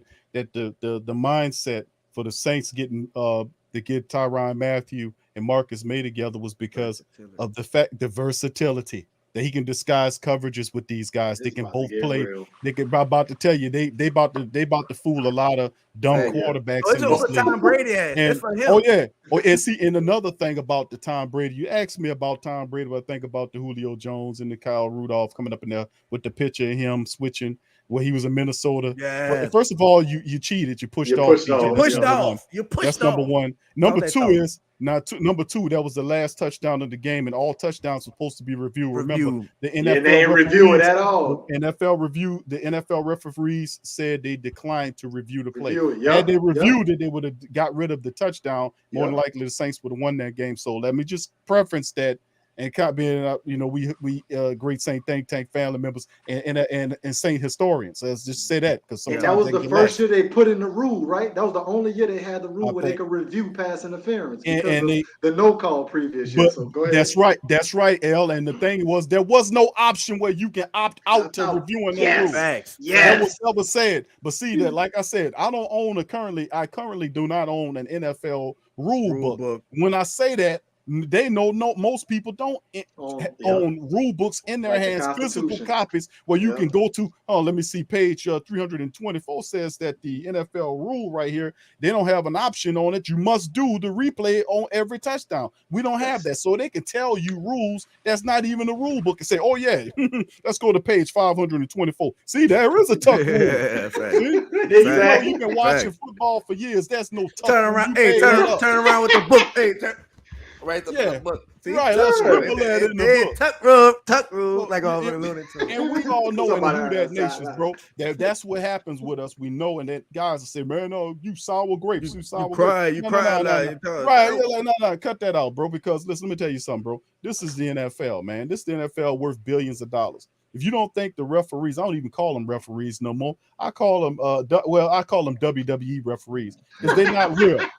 They're not real. They the dumb referees that run around and then the guy gonna punch the other guy he fighting, make a mistake and punch him to the ground, and then he on the ground knocked out, and the guy went in his pants and pull out a metal object and start cheating and hitting his opponent and Fact, beating him dude. in the ground, right? They don't see nothing.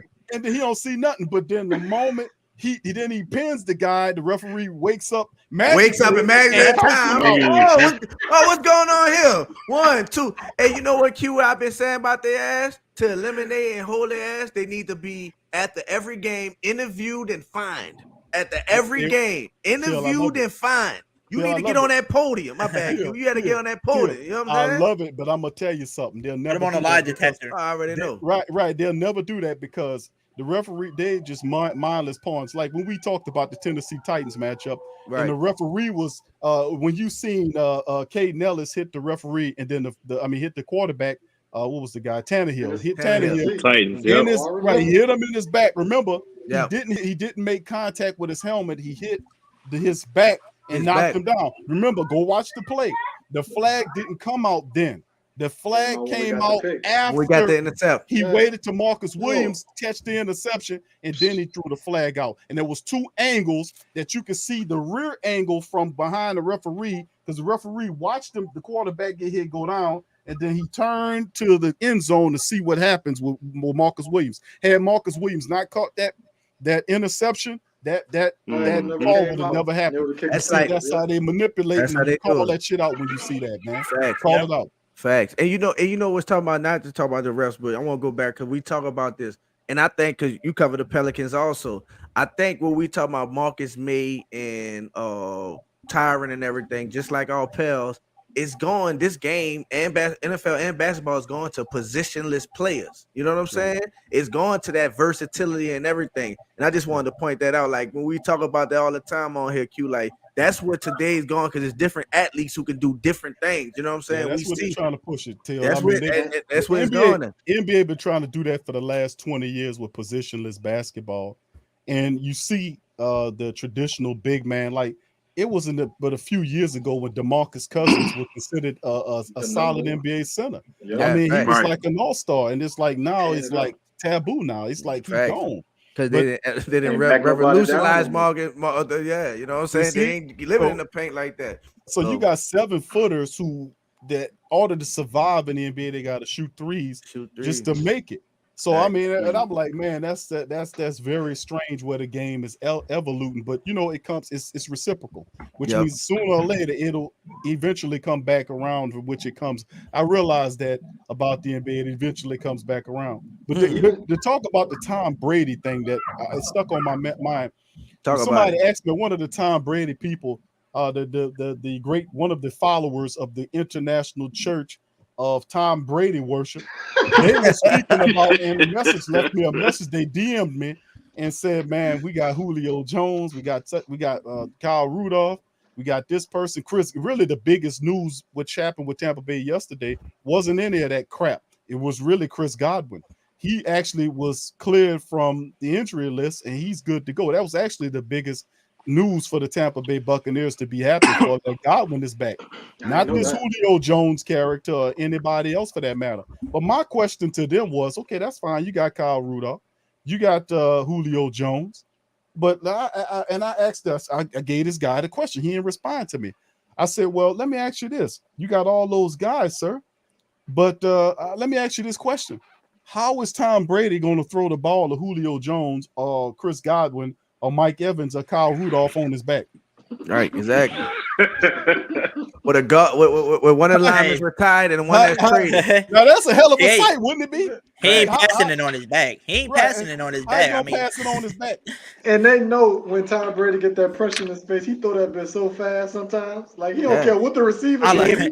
He just trying to get rid of the ball. In the Hall of Fame, like with that, though, right? You said passing it on his back, right? You ain't passing it on his back. Hey, to be honest with you, he's gonna be passing a little phone football, back and forth with the nurse once Contavious Street's done with his ass. That's all I gotta say. Man, let me tell you something, bro. The Tampa Bay Buccaneers, you can get Julio Jones. Really, you should be paying attention to offensive linemen.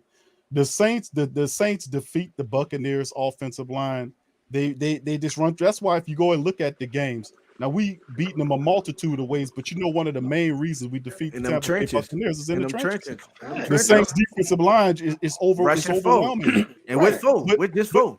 But you know what though, Till? If you watch the film, the Saints are not our starters getting off on them like a Cam or David Onyemata or Malcolm, or Marcus Davenport. But you got other guys getting on them. And that's what I've been saying for years. Right, you got them guys sending pass rushers at them people in ways, bro. Yeah. So if you got this other guy get tired, the Saints sending some more pack, get your ass in there and go get this. Exactly. That rotation. And they believe, bro. They believe they can make a sack every play. That's the Saints defensive mentality. And another thing we do is we eliminate Leonard Fournette. When you eliminate Leonard Fournette from Tom Brady, he cannot check the ball down no more. That's what he changed the offense to. Think about it. When they changed the offense, they changed it to Leonard Fournette being more established in the offense and him able to throw the ball to Leonard Fournette more. When he get in those pressure situations, he usually throw it to Leonard as an outlet. DeMario got that shit sold up. Leonard don't even want to run no little flat route no more because he don't want to get popped on his shoulder, falling out of bounds. Like, he don't want that smoke. Like, what you say, Hoodie? Hey, I did want to say something since we're on the Tom Brady topic real quick. I was arguing with a delusional Bucks fan earlier on Twitter, and all I had to do was comment all I had to comment was Jameis 101, and Jameis 101 came on his ass, and he left. He's done talking. But he's gonna tell me that Jameis Winston is He said Jameis Winston is trash, He ain't a good quarterback. And I told him, I said, so you're a Bucks fan, right? And he was like, yeah. He said, all we had to do was replace him with Tom Brady, and we won. I said, well, first of all, that's how you know you're delusional and you don't watch football because it's not the same team, so shut the hell up. Second of all, you're talking about my quarterback, Jameis Winston, that was supposedly used to be your quarterback. And I said, if you go look up in the history, Jameis Winston played 5 seasons with them. He only drew 10 interceptions against the Saints. Tom Brady played 2 seasons with the Bucs so far and drew 8 interceptions. He's 2 interceptions away from tying, and he's going to do it again this year in one game. And 2 fumbles too. That equals 10. He got two fumbles that equals 2 fumbles that equal 10 turnovers and 10 touchdowns total. So you got the same amount of touchdown and turnovers against the Saints. Oh yeah. Yeah, but you won't never hear that. I got a file in my phone that says Tom Brady. Anybody start talking weak ass Bucks fans that come in my face? Here, look at this, man. And you know what kills me about that situation, Q? Is they always go to, well, in the regular season, like we got this big old rivalry with them in the postseason, like it's New England, like it's New England and the Colts back, and in the AFC. That's not what's case. You won one game, and it wasn't Tom Brady who beat us. Like Malcolm Jenkins beat us with the running game and the defense, more on the defense. So stop it. Yep. I know you love Malcolm Jenkins' interview, Big Q. I know you like him talking how he was talking about the Saints are designed to beat the Bucks and they can't do nothing with us. I agree, bro. That's the point. That's why if you look at all of the matchups since Tom Brady been in Tampa Bay, the Saints they dominate them, and even the shutout game. And I talked about this the other show because if you go into the particulars, you'll get even more dumbfounded about what the Saints are doing to the Tampa Bay Buccaneers. We're not bad people to keep on just throwing all this stuff up in their face. We just beat you and we just leave it at that. But when you start getting particular, like real specific, and start saying stuff like, well, hey, guess what? When you took Jameis away from us, we beat you with a third string backup ass quarterback. And guess what? When you did what you did, we still blanked you 9-0, and we ain't even have an offense. Facts. Yep. We ain't have Tyrann on stage. I don't think. And then you ain't even have our coach. We blanked them people with Dennis Allen, defensive coordinator, stepping in for Peyton. I mean, you can go down and down. All of that. We beating you. We wasn't even fully staffed. We were missing components and still was able to beat you. And this was the team that was supposedly going to the championship. And like I said, you watched the first year when Tom Brady was there, they was changing rules and stuff to help them. Like when the Saints were supposed to win the NFC South outright, we beat the Tampa Bay Buccaneers. We beat everybody.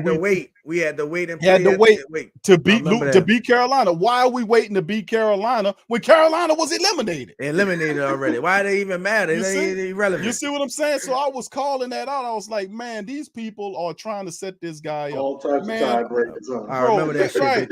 I said, man, eyes open, man. Ram check Tyrann Armstead, Deontay Harris, Jameis, Michael Thomas, Will Lux, and Andrews Pete didn't play in that 9-0 nothing. And Sean Payton. So a lot of people didn't do that.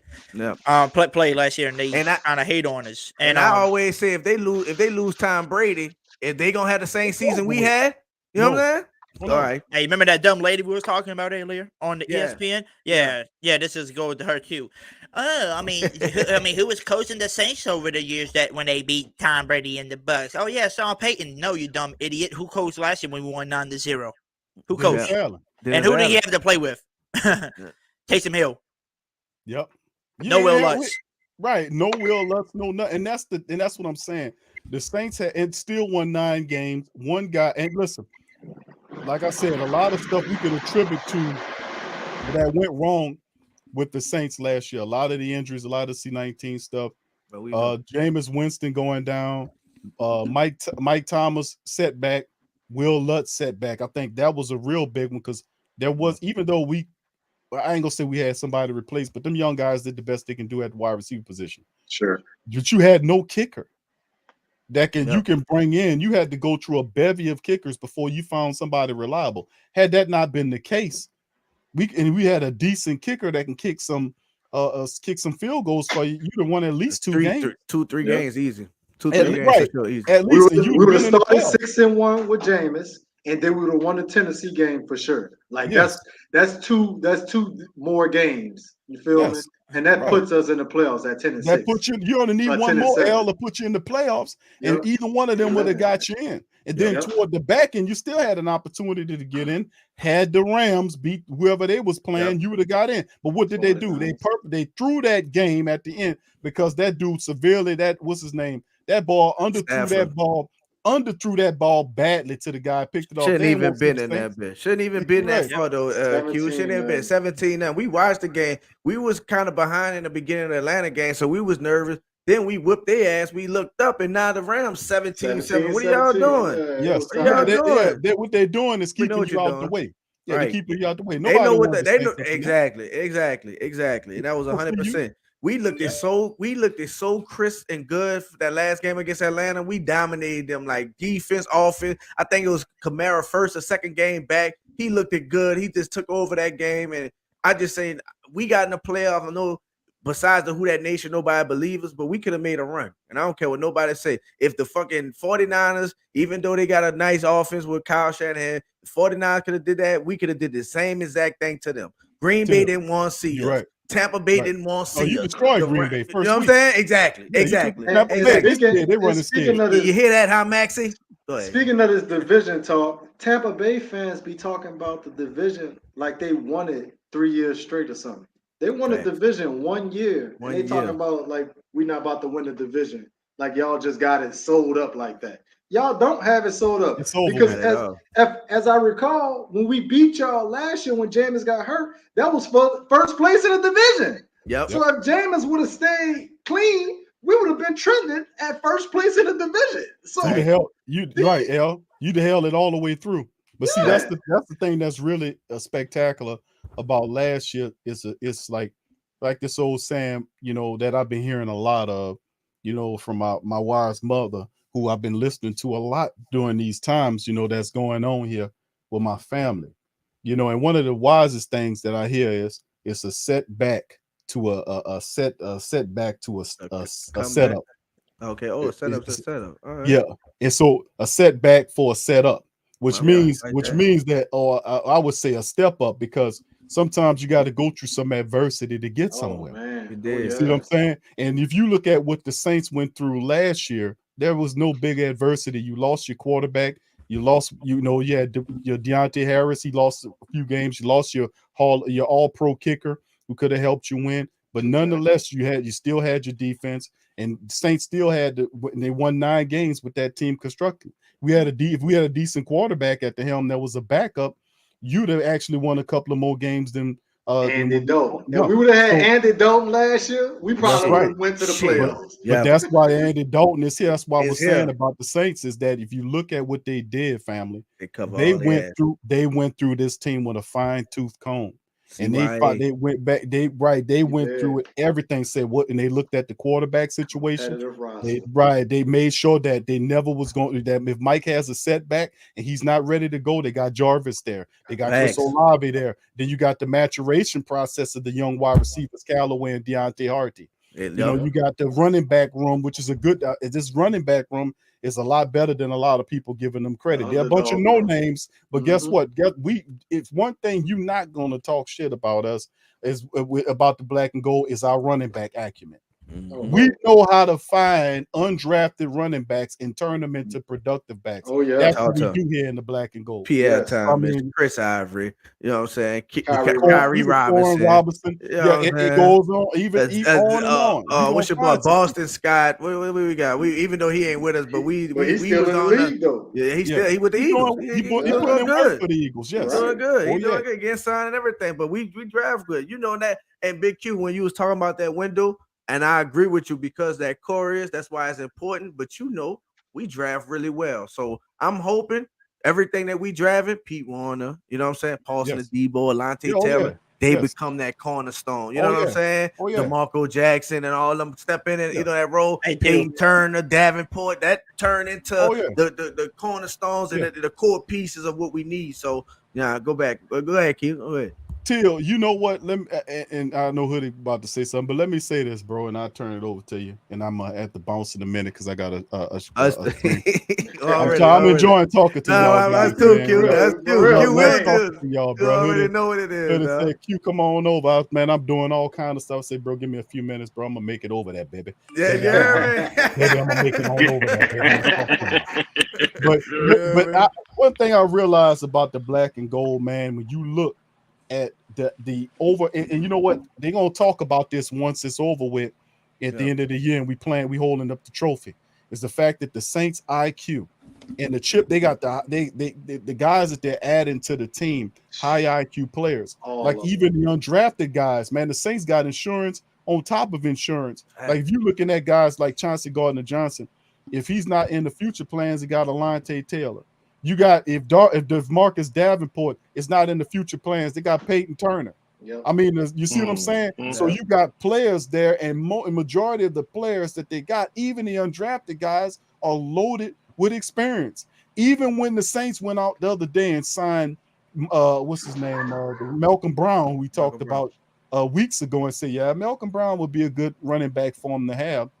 This guy's a 9-year veteran, lot of experience, and then the guy, the center that they signed, was probably the best value of the 3 guys that they signed yesterday. We was talking about the running back because of Kamara, but let me tell you something: the center that they signed, the Saints didn't have a credible backup center. So if something goes wrong with McCoy, you know, you got a center that guard, and you see what I'm saying. And even if Cesar doesn't work out, the Saints they have her sitting there. They can go to Forrest Lamp. They can go to Landon Young. You see what I'm saying? So the Saints got So the Saints got insurance after insurance. So there'll be no reason why we can't host that trophy because we're not relying on nobody. We ain't relying on no one person. We are One relying person. It's on a the group. team Yep. itself, and they are all pissed off and playing with a chip on their shoulder, including your quarterback, because he listened to people call him goofy. They listen to people saying that he's throwing more interceptions than touchdowns when that's never been the case. You listen to people and like RG3 keep talking about, yeah, I'm from New Orleans, and he got buku. We gonna win. They gonna win buku game. I'm like, RG3, what you talking about, bro? You not from down here? Yes, I am. My family, your family might be down here, but you not down here, brother. You ain't never heard you claim no New Orleans. He was raised in Texas. He was born in New Orleans. He was I heard that. I asked them when we were doing it. I said, "Yeah, you from here?" here?" With Clyde Drexler, though, bro. Clyde Drexler born in New Orleans. You don't never hear Clyde Drexler. I'm from the Nola, man. Listen, I love. No, he claims that Houston. So you go ahead on out there. Stay up out there, Playboy. We don't stay on where you at, man. Don't come on around here trying to claim the Who That Nation, because you start. We gonna call you out on that, especially me. I'm gonna call you out on that. So I mean, at the end of the day, man, I love what we're doing as a team. I love what the opponents are doing because they're trying to. I want you to bring the best form of yourself up against us. And I tell you what, we're going to see who the mono is. But this is the Saints this year. Chip on their shoulder, team fully stacked, IQ of the team way up. Man, we ready for it. And we the ultimate underdogs, which is another chip in your face. I love it, though. So I love it, dude. We talking Mike Thomas chip on the shoulder. Jarvis Landry chip on the shoulder. Yes. Jameis Winston chip on the shoulder. Tyrann Mathieu chip on the shoulder. And now they gave Alvin Kamara a chip to put on his shoulder by talking all this stuff. And he going to be suspended. He ain't the same. And you cover that too. 7 running back and all of this stuff. Like, you adding a chip to these guys that don't need chips? Or we about to go get a chip. And that go get a chip. That's a lot of a chip for a chip. Let me get a chip for a chip. Man. Put all these chips on our shoulder together and get the championship. Yeah, a big bag of chips right there, bro. We about to get the championship. That's what we about to. That's the mega one right there. The championship. Let's get it. You did. Yes, sir. Like I love it, man. I ain't lying to you. I know. Hey, look, real quick, Q. It's a chance that we might don't even have to worry about these running backs, and our guy might play the whole season. I'm excited about Alvin Kamara. I'm praying that's how it go. We're gonna see August the 1st. What's gonna happen? So that's something that we gotta keep an eye on. Yes. Any before you go, Q. Any camp dates you going to? Anyone you going to this season? This the 30th. I think we out there this Saturday. We out there. I'm gonna be up in the building. To be me. It'll be me. My girl gonna be out there. DC. I think I'm gonna bring my children out there. You know, we was out there last year, so I'm gonna bring them out there too. We're gonna go out there and have some fun. You need another ticket or something? Let us know, man. Cause we gonna we got a bunch of them. We got a big party of them. All right, for sure. So me and Crooks gonna be out there. And Al, I don't think Al gonna be out there. I don't know about Hoodie, but I might get my little brother and see. We're gonna see what we're gonna do. But we definitely gonna link out there, Q, man. You know what I'm saying? Link up, man. Definitely come holler at you, my dog DC. Shout out my dog DC, holding it down. Yeah, man. I gotta show love. DC was like, man, no doubt we're gonna be out in the building. I just told him bring his guitar. Shout out to my dog DC, man. Real Y'all talk, better man. bring one of them little wet towels that you keep you cool, boy. I know And look, we ain't gonna be out there. We ain't gonna do it tonight, but look, we're gonna jump on there. What today is? Thursday. So tomorrow, I'm gonna try to jump on there real quick, and we're gonna give out some tickets, man. Some Saints training camp tickets, man. That was up, bro. Tomorrow, y'all be on the lookout for it, man. We're gonna give away some for the 30th. And we might get giveaway for the second too, because the second also gonna be the day Hoodie gonna be out there. So we gonna link up with Hoodie. I don't know what you're doing on that day. It's a Tuesday. Nah, probably not Tuesday. I know. What's it's the Saturday. It's the 6th. Yeah, the 6th we gonna be out there. Okay, I'm gonna be out there for the 6th. All right, we gonna be out there too. Yeah. He don't want to see Hoodie. I know. Big Hoodies don't want to see me. I know. Big Hoodies don't want to meet me. I'm a weekend guy, Hoodie. I'm a weekend guy. I'm running on the weekends. No, bro, I'm busy during the weekday, bro. 45, 50 shows, bro. That's kind of tough. You know? Yeah, man. Weekend probably like enough, bro. I'm just like that's the kids' time. But that 6th is gonna be lit because all of us gonna be out there for the 6th. But Thursday, the 30th, I'm definitely gonna link up in the 6th. We're gonna be out there for sure, man. But this is. I do gotta ask you, Big Q. Yes, sir, Hoodie. Do you know where Robert is? Robert, Louisiana. Robert, like George that's, Hammond.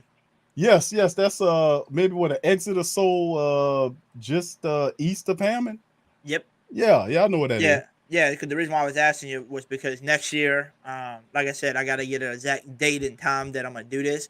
But it's going to be March or April. We drawing a special need event for kids with special needs and stuff next year. And I got a lot of people already helping me with the event. I got a lot of people that want to come. And some people say, hey, TJ said he might can make it. TJ from State of the Saints, he might come down for the event and attend. And I asked people this. I said, I don't need no donations and money. All I ask people is just for their time to see if they can attend, come to the event, bring your kids. I told them, I said, even if your kid doesn't have a special need, you can still bring them because I think them hanging out with the kids with special needs will make them feel like they can fit in with anybody.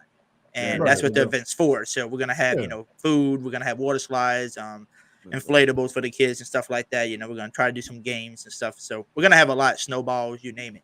That's fine. Good job. Cool. That's what's up, bro. Give me that. Send me the information. Send me that too. Send me that flyer too, Hoodie, man. For real. When you get it all together, man, definitely do that, though. That's what's up, Hoodie. I will. You always blessed, bro. Yeah, that's why he blessed. It's crazy. It's crazy because not everybody got to listen to it because I said it on TJ's and I said it on Keeping It Real podcast, which I'm about to hop over there in a second to show him some love and talk with him because I told him I'll be there tonight. I basically told him on here, I said, you know how everybody can feel that God's watching over you, right? And I told my parents that night, I said, I think God's watching over me for this because he knows that I love giving back. He knows it makes me feel even better and make me want to do more for the community when I do stuff like this. And for the thing, my plan at first was just to hit up somebody that I went to school with. Their parents own a snowball trailer, they can bring it to the park for me. We was gonna get some water slides, inflatables, order some pizza, order all this stuff and bring it to a recreation park and just had the event there.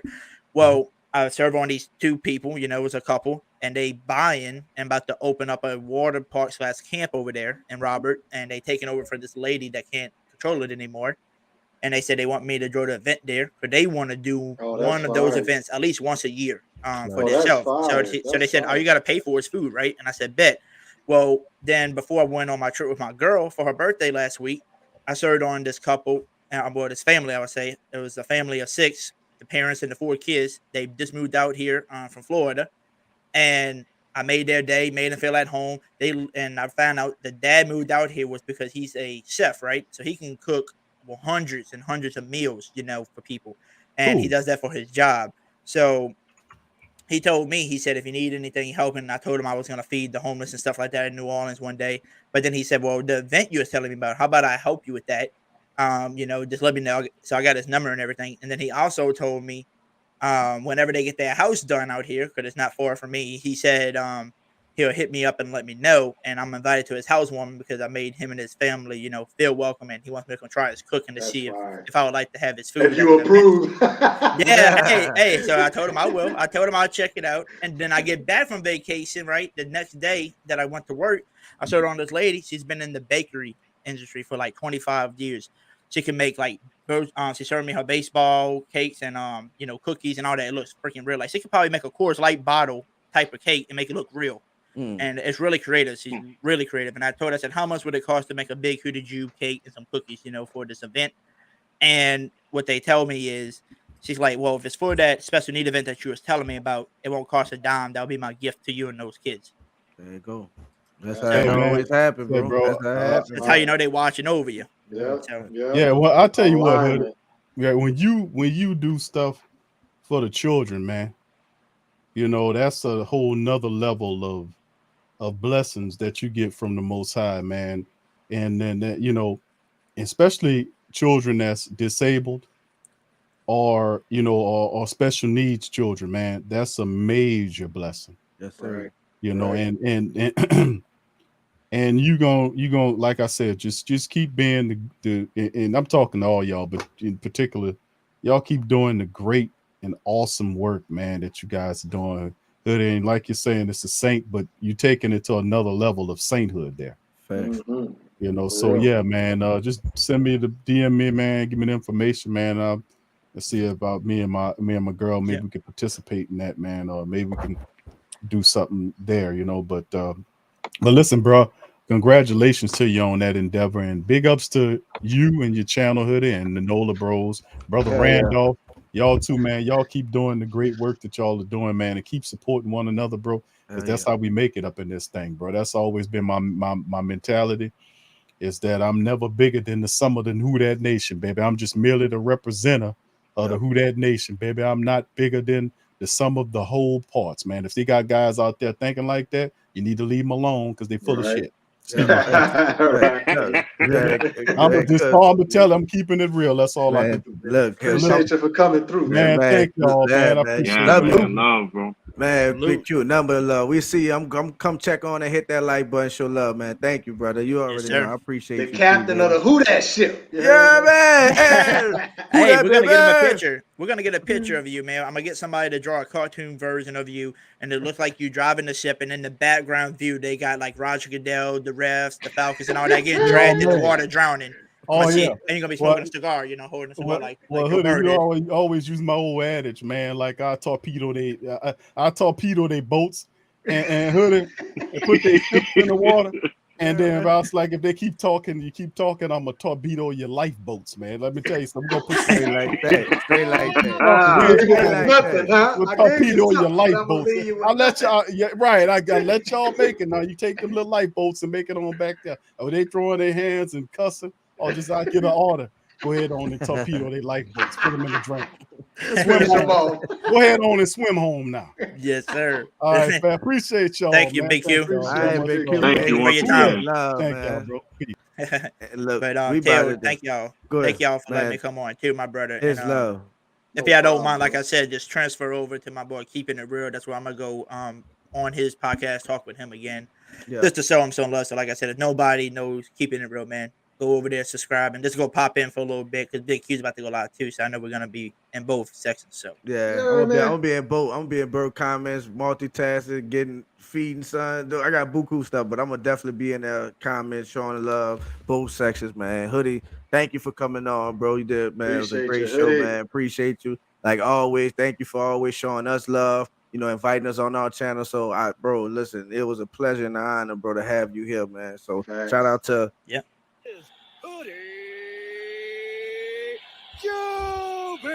Yeah, man. Show them the shirt. Show them the shirt too, Hoodie. I don't know if they seen the shirt. Shout out to Hoodie. You heard me? Hoodie got the fire Hoodie Jube shirt. He represent this shit. That been nice, black and gold, half and half. That been nice, Hoodie. I ain't gonna lie to you. I'm telling y'all, like Big Q said, we all hoping, we all grow. That's why I help everybody.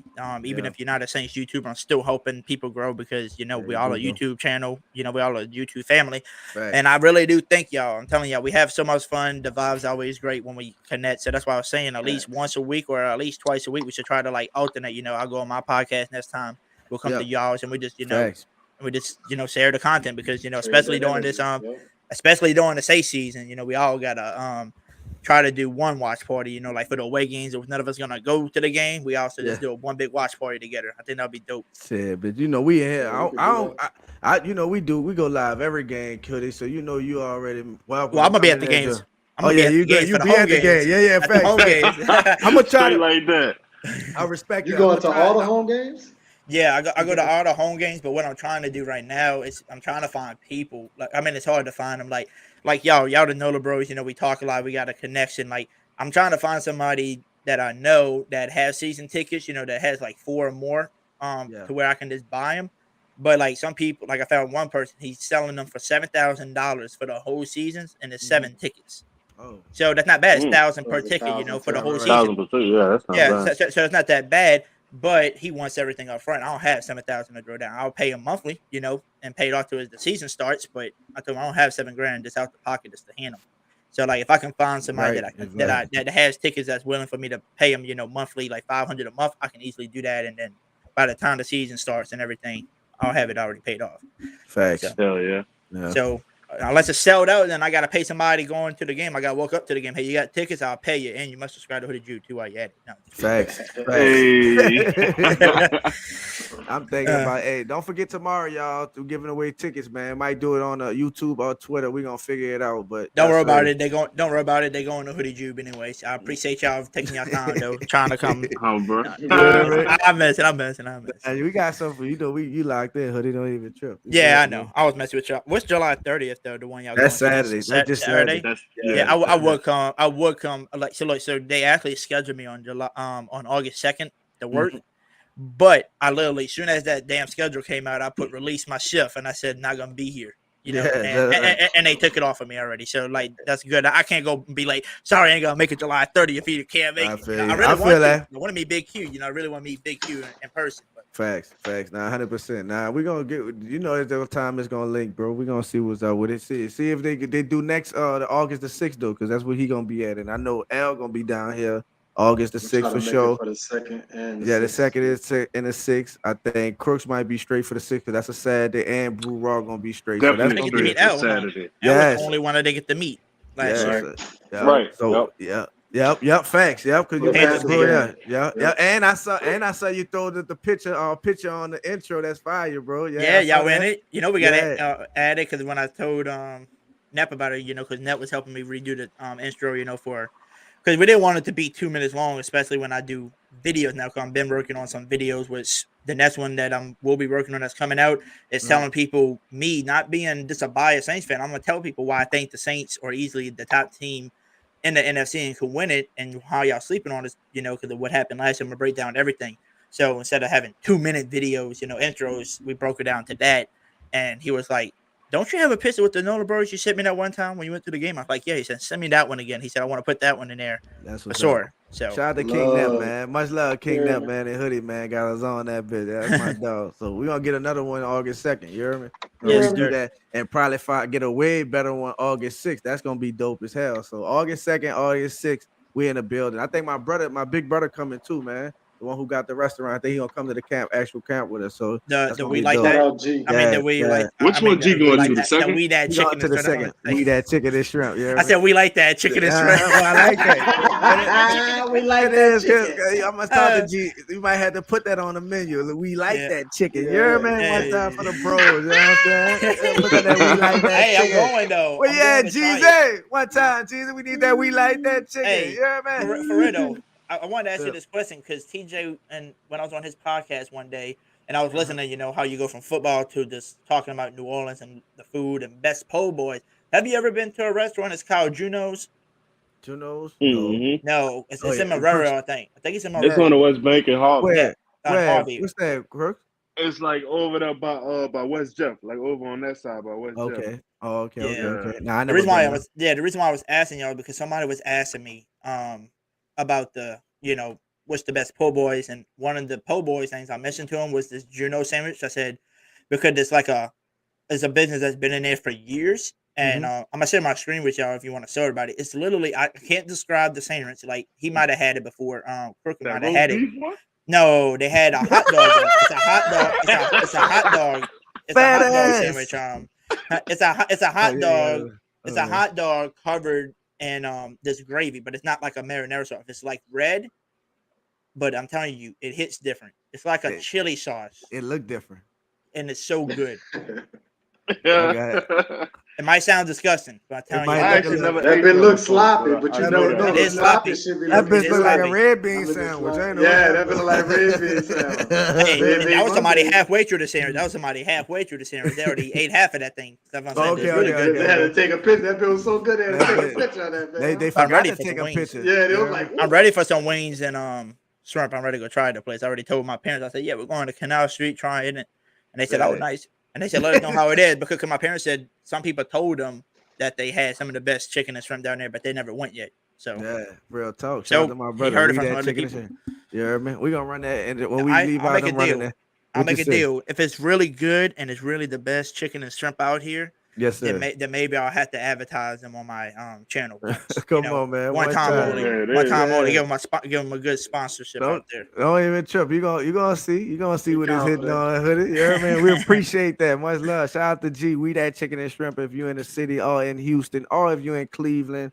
Shout out to brother, man. He doing his thing, man. Love you, bro. I was just talking to some folks out here about y'all, brother. Yeah, I appreciate it, dog. Love you, man. Nola BREAUXS, which is my boy Inside of L, my boy Brew, wherever he went, Till the Legend, and the other guy, I do appreciate y'all letting me come on. Like I said, it's always fun. Like I said, we got to do this at least once a week. Try to help each other keep growing like we do. Like I said, I don't know what it is. Every time we combine together, man, we go for at least 70 to 100 people watching it. So like it always helps out both of us, man, and we growing. So I say we do that once a week. But like I said, everybody that's in the chat, if y'all don't mind, roll over to Keeping It Real podcast. Show that man some love real quick, and just subscribe. I think he's at like 130, man. So that's earlier last week he was at 70. So he gained 60 people in about a week. So the love. And who that to y'all? Shout out Hoodie, man. All right, Hoodie, baby. Oh, my bad. All right, see you later, Crook. You're not the other guy. I'm just joking. Much love to Hoodie, man. Much love, Hoodie, baby. I love Chris. I love Hoodie, man. Shout out to him, man. That's funny. Little friendly pie. Got his ass. Listen, I had a great time, man. It was a great show, man. We in this three hours in there, man. Much love to the whole chat. I know the chat, the comments was going in there, man. It was love, man. Shout out to Hoodie for stopping in, being a special guest, and then shout out to Big Q the GOAT, man, for coming through and showing love, man. And man, it's love, man. I had a great time, man. L, your closing statements, man, and then we go Crookums. That guy, great show. Ain't nothing else to be said, but who that? And we're looking forward to the Honey Badger stepping on the field next. Oh, for sure. Mm-hmm. Oh, for sure. Hold on one second. Go ahead. Talk to him, Crook. Who that, baby? We in the building. You hear me? Yeah.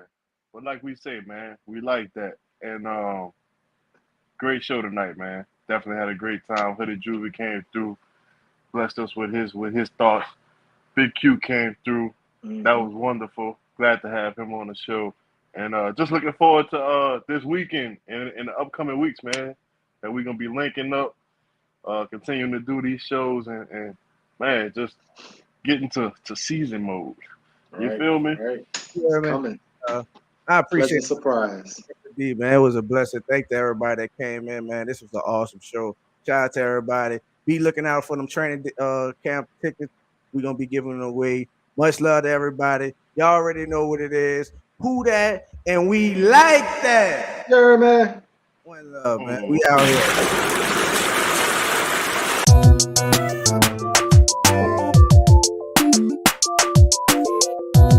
Hi, welcome to We That.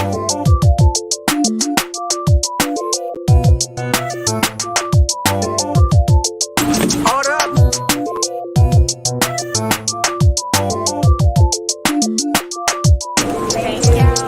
We That's New Orleans' own Chicken and Shrimp. Visit any one of our 4 locations.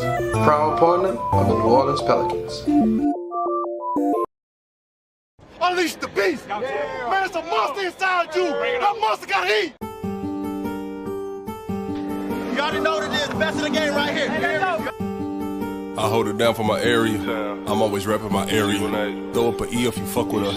Bang what you claim if you real enough. They know me at Bank of America. Got a bank and it's not in America. Gotta save it, we just had to bury it. I be flipping this shit like an area. Brand new Bentley GT, that's my cherry. And I stay underground like I'm Harry. I got the game and I married it. I got the holla.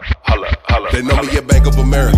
Got a bank and it's not in America. Gotta save it, we just had to bury it. I be flipping this shit like an aerial. Brand new Bentley GT, that's my cherry. And I stay underground like I'm Harry. I got the game and I married it. I got the torch, I'ma carry it. Made it out the hood, it's a miracle. From the home of the shooters like Oracle. The shit that I'm doing historical. When I'm done, they gon' make a memorial. I hold my head up like I'm arrogant. I'm chosen, it ain't no